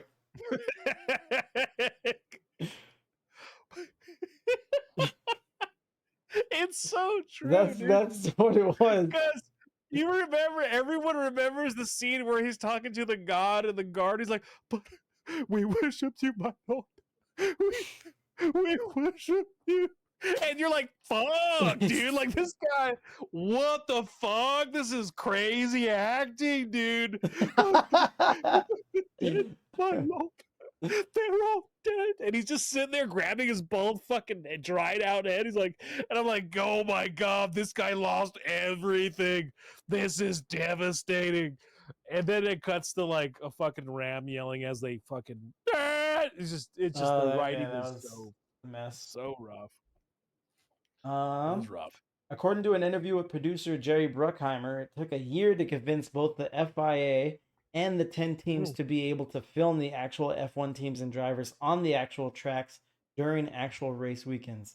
A concern by the Red Bull team was that they would probably be depicted as the villain, given that the Mercedes team built the car for the movie, and then Mercedes driver Hamilton was added as a producer to the movie. Bruckheimer convinced them with the script, promising that neither the FIA nor any of the actual teams would be put in a bad light. That's next level competitive, dude. I love it. No, they go love crazy. I love that, dude. I love that level. That's when you know it's a sport. They take that shit like religious serious. That's cool. The film was originally proposed as a sequel to Days of Thunder. Oh fuck, that's cool. I didn't know that. That's dope.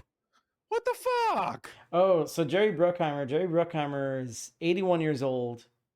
Shit, dude. And I just wanted to go over his career highlights. There's more than what I'm about to say, but He's got so many, dude. here it comes. Jared Brecker, yeah. Flashdance, Days of Thunder, The Rock, Crimson Tide, Dangerous Minds, Con Air, Armageddon, Enemy of the State, Pearl Harbor, Black Hawk Down, Beverly Hills Cop, Top Gun, Bad Boys, Pirates of the Caribbean, and National Treasure.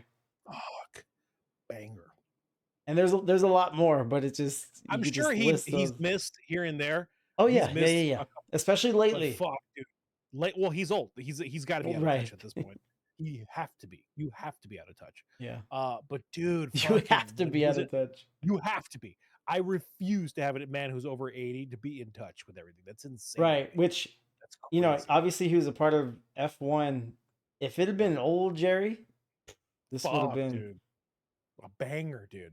banger. I probably would have canceled the stream to go watch it again in theaters. Watch it again, Yeah. dude. I'm gonna be on Jerry. He fucking slaps, dude. He just knows. He knows his bag. He knows his shit, and you can't fault this guy, dude. And you know what? His bag is vast. If you heard those movies, they're pretty different. They're very different in a lot of ways. But you know the overall score. You know a Jerry film when you see a Jerry film. Yeah. This is Well, he's teaming up with this Kosinski director. They did the Top Gun remake together. Well, remake, I guess he it's seems a to be sequel. enjoying what he's doing. I would argue though, when you're 81, I don't know how involved you are at that point. You're just Good trying point. to live your life. Right. You're just trying to exist and wake up, and that's a miracle every day. Maybe. I think mean, that's your bag. your boy Ridley Clint Scott's Eastwood's pretty in the same old. boat.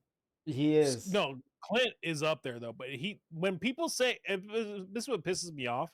People go, "This was directed by Clint Eastwood." Like, no, it wasn't, idiot. Like, Clint sat in a chair for 20 minutes. He breathed heavy, and then he had to go to get his medication. And then some secondary director took over. That's what really happened. How old do you think Ridley Scott is?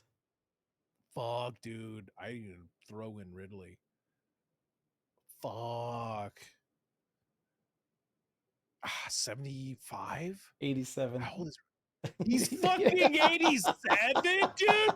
Jesus Christ. Ridley is 80s. He's not 80s. You're lying, dude. No. 87, dude? Fuck you. You're old, dude. Go lay in the sand and let your IP soar, man. Move on.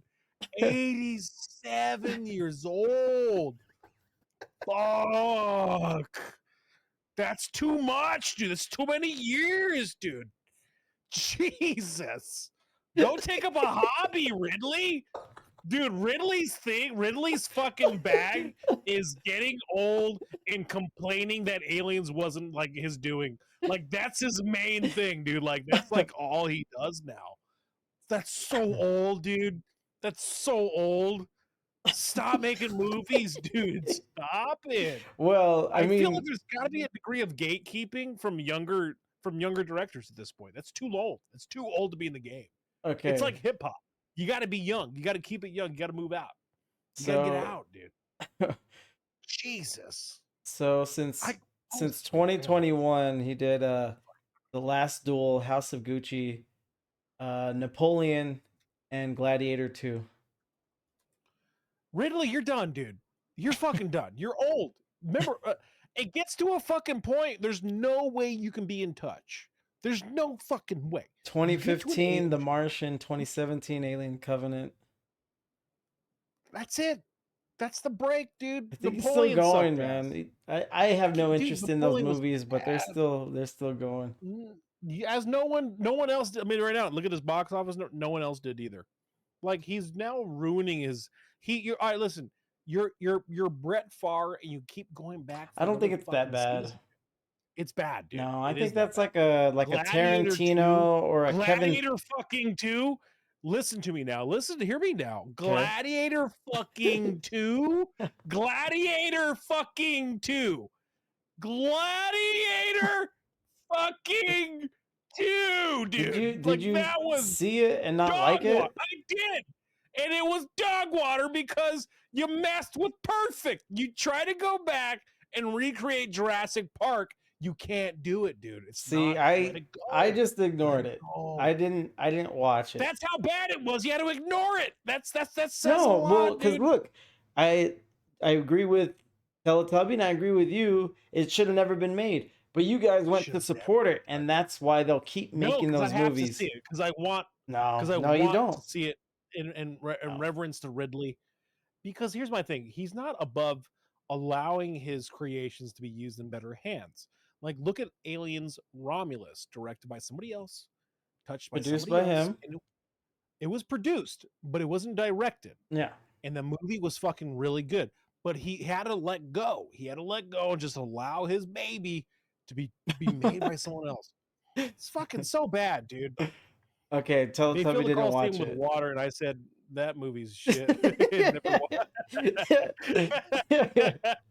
That's not how Coliseums work, is what Telly said. No, but you know what I mean. You guys know what I mean. Like, listen, and Ridley gets in. Like Ridley, fuck, that's too old, dude. You're too old, Ridley. Get the fuck out, man. Like American Gangster, Hannibal, fucking The Martian, incredible, dude. Robin Hood with Russell, really good. House of Gucci failed. Well, It so failed look, so if hard. if we're gonna give him credit for The Martian, then that means at Did he direct the 77 movie, he though? made that movie. Did he direct that movie? Yes. Though that's the question. Yeah, yeah. All right, sorry. The Martian was really good. Very good. 100%. That Yeah. could have been his. That could have been his swan song, and I no think- one would have. I think he's got another good one in him. That's what I thought, and then he fucking made Gladiator 2, dude. He took his crown jewel, and he fucking bastardized it in such a way where the thought of even trying to do Gladiator 2 is fucking crazy to me, dude. That's like having the greatest art that you've ever painted in the world and said, this is the greatest fucking piece of art I've ever produced, and then hurled it into the fucking fire for no one else to see. It's the equivalent to me. I'm like, dude, Well, you could have left okay, look. perfect. Look, Perfect. what is the cutoff from good director to your old? And he's a great director, by the way. Like, Great director. like But he'll be again, missed. It's like Hold on. yeah, Calm down a little. What is the cutoff from good director to you're too old? Just stop. So Kevin Smith is there, and I don't know if it's an age thing, but Kevin Smith he is ruining his legacy. Tarantino, I don't think it's an age thing either. I think Tarantino's full of himself, and his last two were like, I want you to stop. I think he wants to stop, which is why he refuses to make his 10th movie. I like that. I like that he respects the craft enough though to give a number, and hopefully he sticks to it. If he makes 10 I think he movies could and stick bounces to it. out, I hope he does. Yeah. But I think he does. He loves the craft so sincerely that he only wants to do the 10 and get them, because I think he knows the out of touch or the fall off. It happens for everybody in all medias. Other than that, I don't know if there's any other directors here. Let me get ChatGPT on. Ridley is an amazing example of that. But for sure. Like looking at those movies. No, dude. So look, let me just read the IMDb The scores. Last Duel's a fucking joke. Like, Oh, I like The Last Duel. oh no, you did not. No, you did not. I like The did. Last Duel. But it You was did not. more like out of novelty. Like that was a cool way to tell a story. Anyways, Okay, guy. it was. What the fuck's wrong with you? Okay, guy. Okay. Last Duel 7.3, House of Gucci 6.6, Napoleon 6.3, Gladiator 6.5. You know, someone is rocking with these. No, but here's my thing. All right, listen. If someone was a 6.5 guy and he made 6.5 movies, okay, that's okay. Keep going, dude. But we're talking about Ridley fucking Scott. Like, this guy has produced some of the most iconic cinema that we know to date, right? Right, And but now so he he should gets an age stop. He's thing. still making movies that people are enjoying, and he should stop. No, I don't think he should stop. Enjoying is a stretch. I would say they're going to What, watch bitch? Just because it's not you, I just read you the IMDb scores. Gladiator. I'm gonna be honest. Gladiator 2 is the biggest fucking fall drop ever. Okay, nobody enjoyed Gladiator 2. Nobody, not a single person enjoyed. So when I read an IMDb score, what is that? That's just for no reason. Like That's because Ridley Scott, he's very connected, and someone's got to leave. Someone's got to leave it for the Scotters, dude. The Ridleys out there in the world, the fans, they can't admit that. There's no way they're going to admit a shitter like that. Like, that's just there's fandom for everybody, including Ridley. If you're 11th place in every race, well, you're not the fastest runner in the world. If you're the fastest runner in the no, world, he's you're saying getting you 11th were. place in the You world. know, he's asking a better question. Okay. I liked The Last Duel, and I don't think you can put forth an intelligent argument against it. Actually, I can. Would you watch it over the American Gangster? Oh, I hated American Gangster. You hated American? Okay, was fucking stupid. That's crazy to me. That's insane. That is now you're fucking crazy. No, it was Would you boring. put Would you put it up against Gladiator? No, but that's the thing is Would you put it up Gladiator against is. Hannibal? No, hold on. Would you put it up against Hannibal? Oh, Hannibal's fine. You're fucking crazy, dude. What are you talking about? The Last Duel? Yes. No. Would you pick it over Hannibal? Would you? Pick Hold it on. over This Gladiator? is why we're doing this thing again where we're just talking about two different things. Oh, okay. If you're comparing Okay. anything he's done in the last 5 years to all his hits, which happen to be some of the best movies ever made, not just by him, Ever just made. by just Ever the made. movies. No, I agree. Ever That made. that sucks.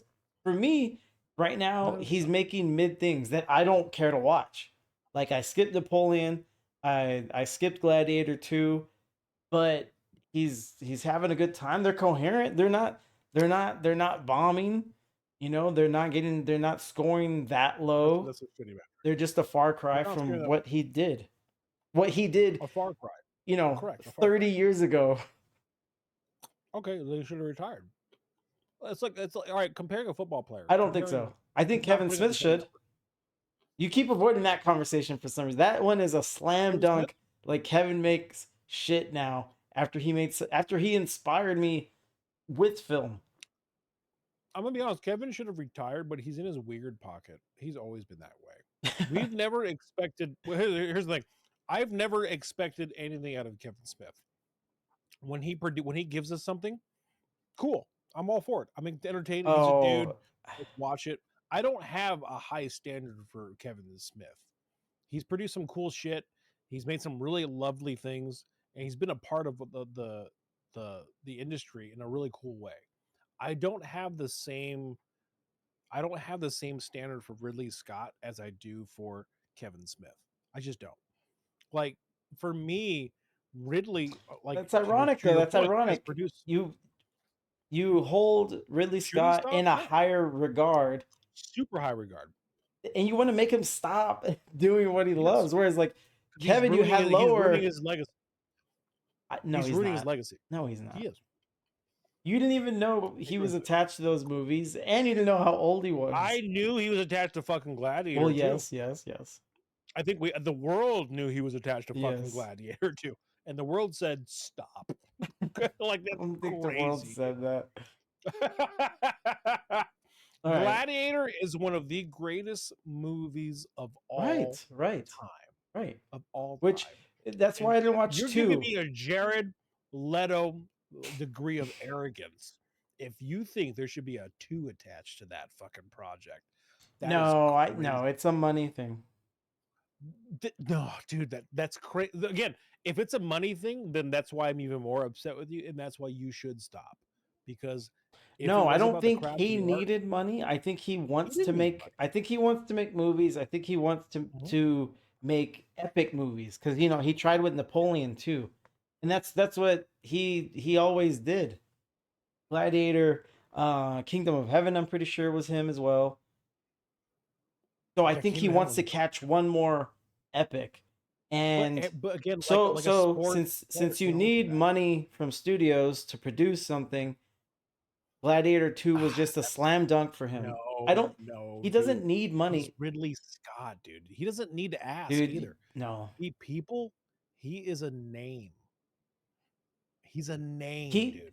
he's a name. He can't do anything he wants. Very few can. And very again, all the more reason why he doesn't have to ask. And let's be honest too. Let's talk about that. Let's talk about Blade Runner No, 2049. See, Teletubby. Okay, so Gladiator, yeah, but if he's making mid-tier originals, I don't see a problem. That's exactly where I'm at. Like I keep saying, I don't want to Gladiator 2 see was them. not original. I'm not. No, He's- it's good. Again, if you look at the track record, He it's is, yeah. actually it tells a little bit of a story. Look at Blade Runner 2049. He went back, dude.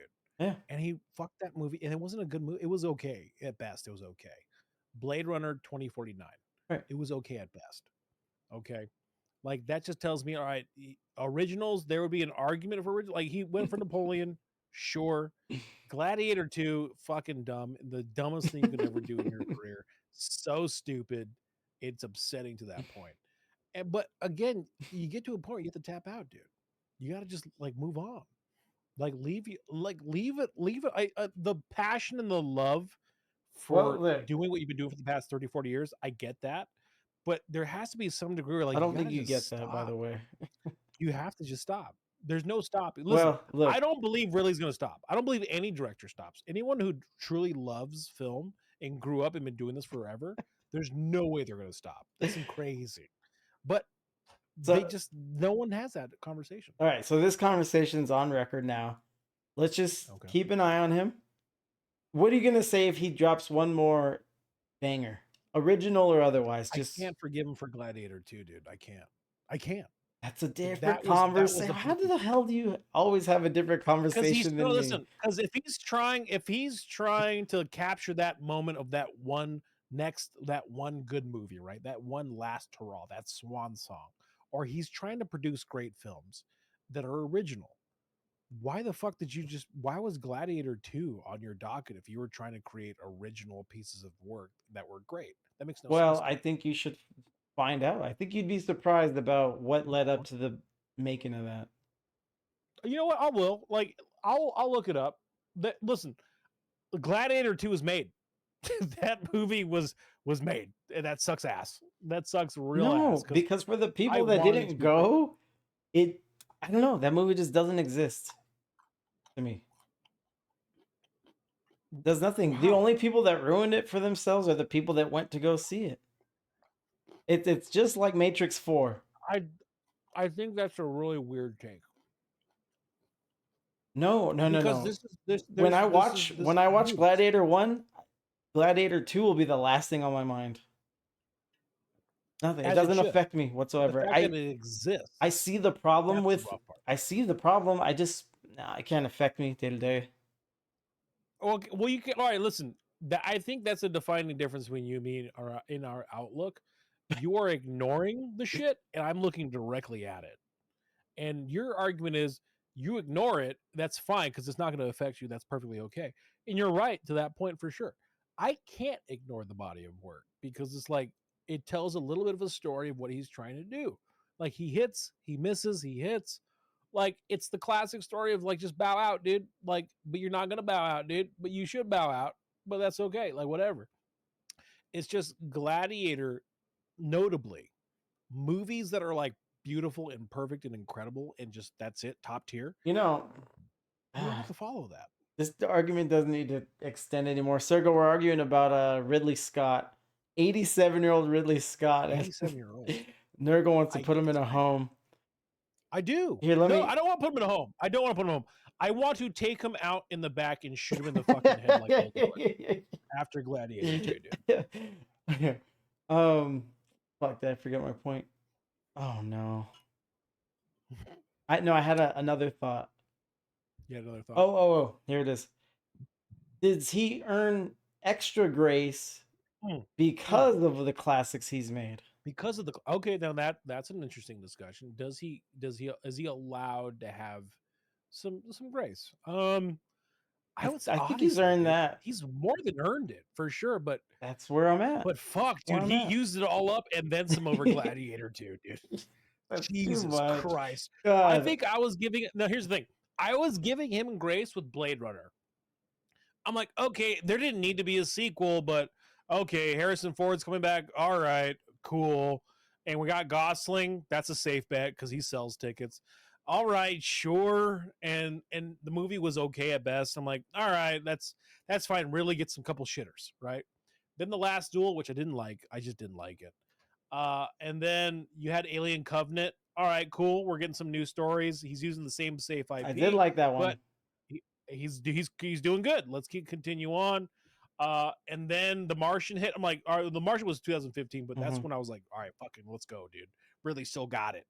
And then he allowed someone else to direct Aliens Romulus. I'm like, all right, we're fucking cool. This is great.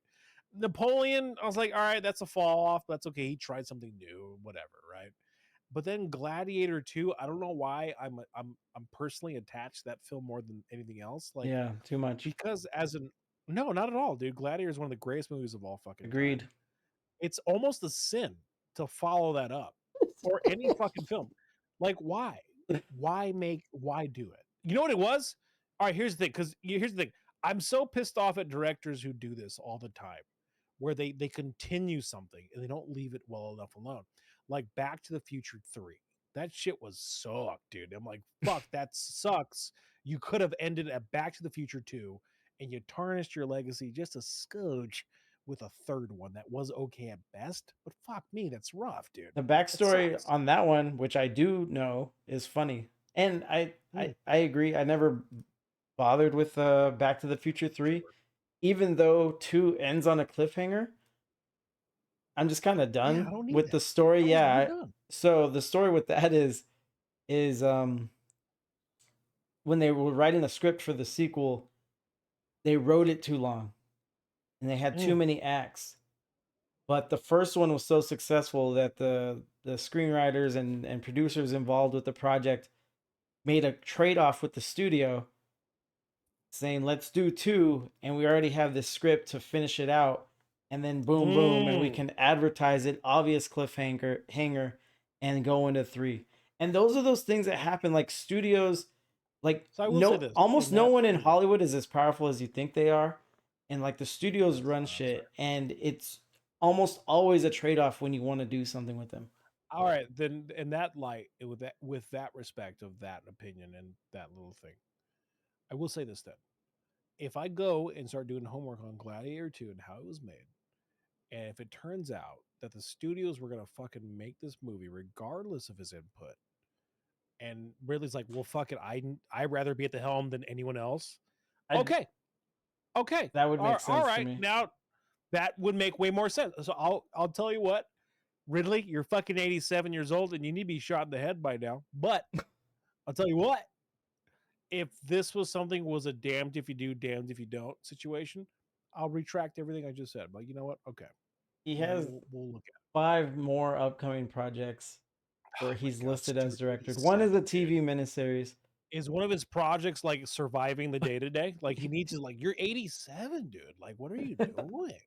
That's crazy, dude. I'm pretty sure we only have one more IMDb fact. He's one at life at this point, boys. Like, you just go off, go enjoy your family, man. Like, you're alone. Bro just hates the elderly. I'm kind of there right now.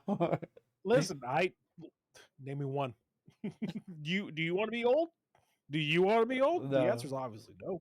Exactly. Joseph Kosinski said they had over 5,000 hours of footage and they had almost 2 years to edit because of the strikes, which allowed them time to get it right. Wow. Jesus, that's crazy. Sonny Hayes arrives at the final race weekend on the last day, immediately replacing APX GP's reserve driver without having participated in the qualifying session the day before. In reality, this would be in breach of Formula One Sporting Regulation 32.2, which forbids teams from making driver changes after qualifying has started. That's it. That's pretty wild. Pretty cool.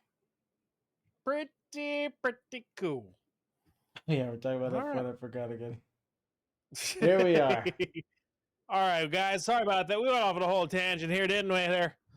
Holy smokes! Well, we learned today that Ridley should get shot in the face, and Jesus, Formula this One. violent. Formula One. You should go watch it in theaters, man. We both gave it a 6.0, but again, it's above average. That's still really good. Very entertaining. Doesn't get held back by its short. It's cool. Yes. It's worth your time. Big screen, D-box. Excuse me. Fun. Go watch it. Spend your. It's worth your money. Don't wait until the stream. I promise you, it is going to be a far better experience watching it in theaters, man, because it's a good time. I have. I'm hoping to watch Superman in IMAX. I have to buy my tickets right now when we get off. I bought mine. I'm excited.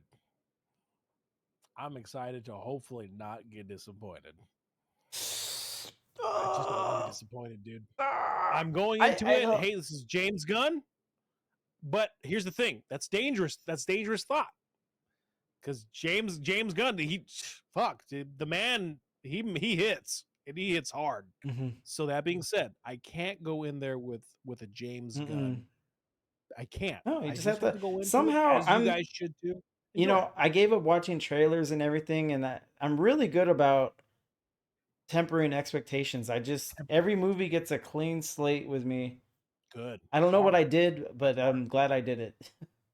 For me, that's hard. Like giving a clean slate. like I did with Gladiator 2.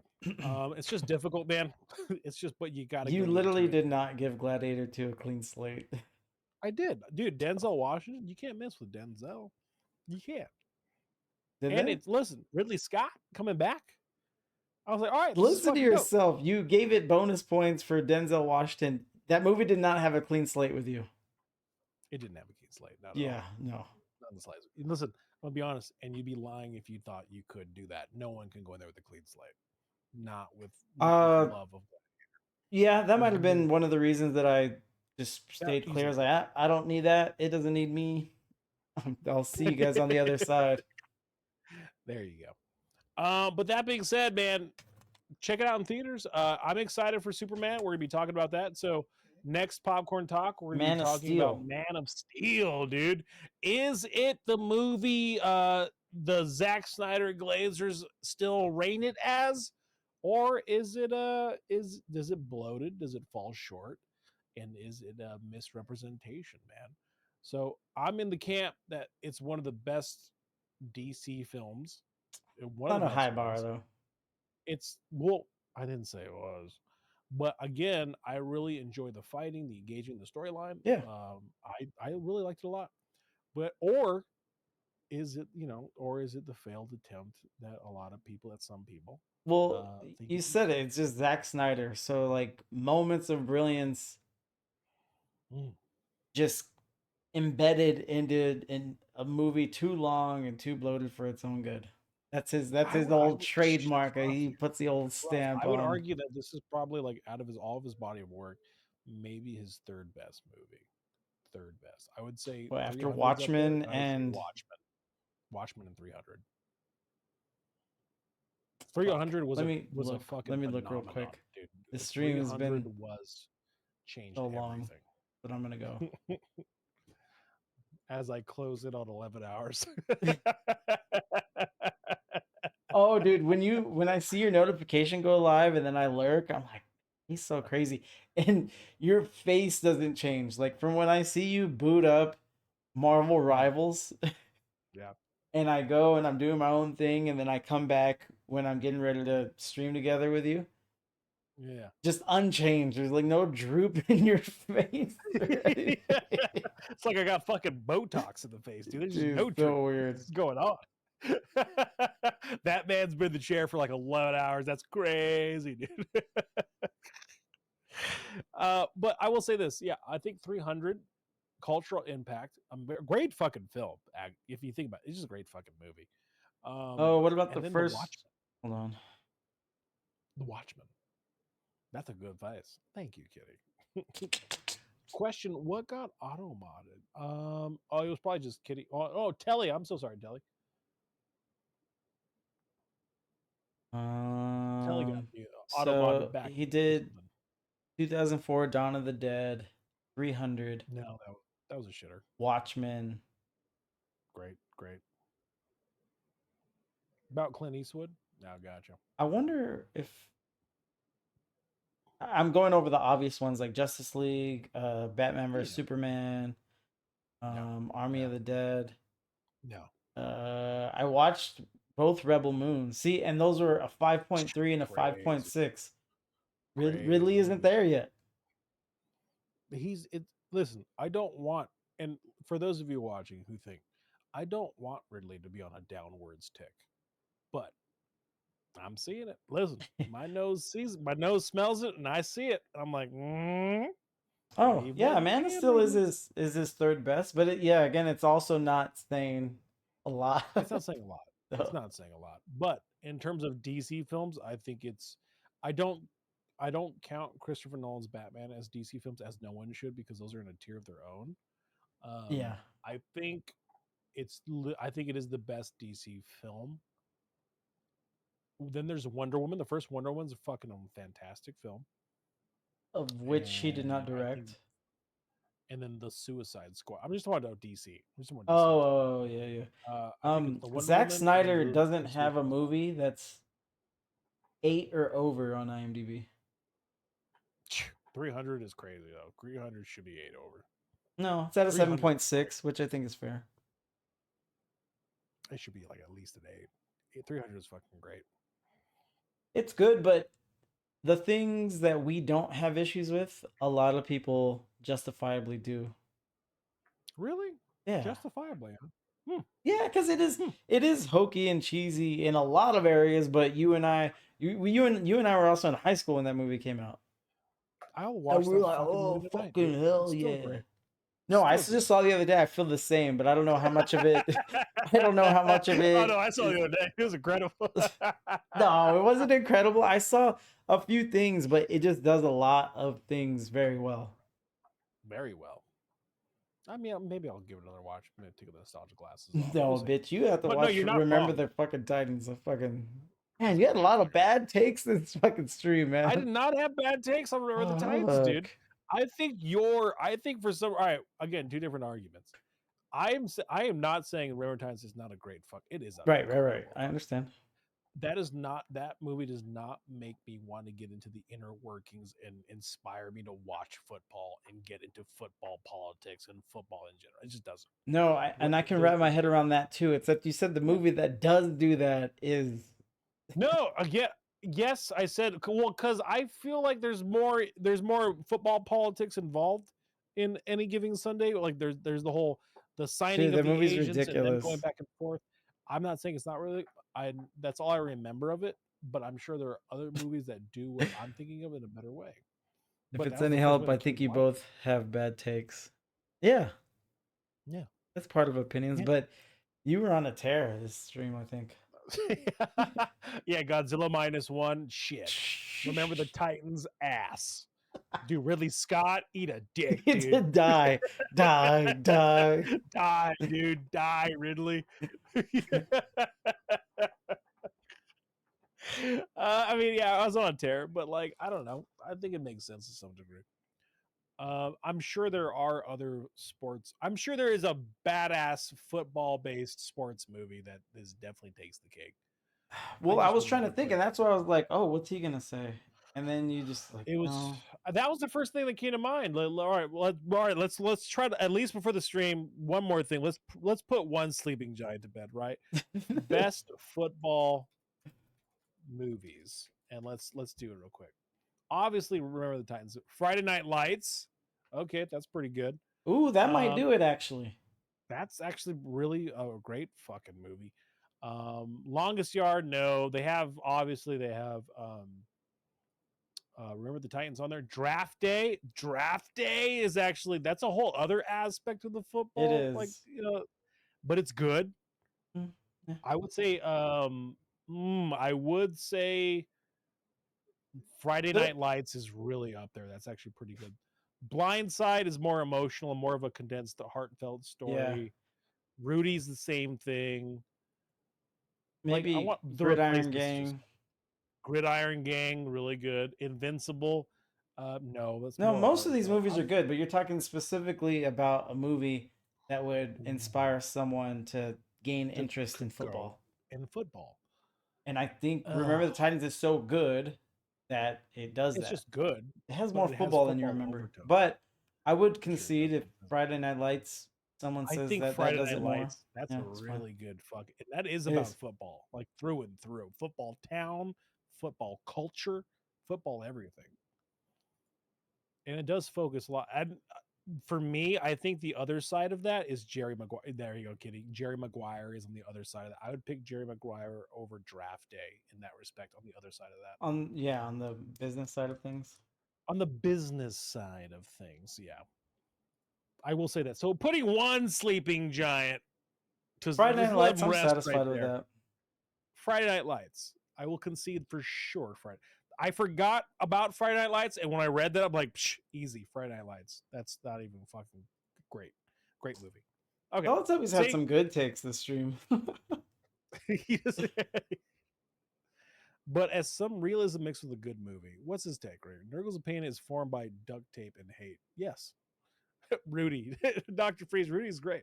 Longest Yard is great. They're not great. Listen, he's got some good takes that are fairly common. Those are fairly safe takes. What's going on, Dr. Freeze? I mean, Charlie Sheen's Navy SEALs movie shot military sign-up rate through the roof, and that is so unrealistic. It garnered an interest, man. Listen, show me the lie. Vibe and hope you are. We are Dr. Freeze. I love Rudy though, but yeah, it's not really about football. It's more of inspiring. Yeah, because it's a good movie. It is a good movie. That's not wrong at all. With that being said, guys, we're gonna be gearing up. It's a tear. Rudy is such a tear jerker. It is.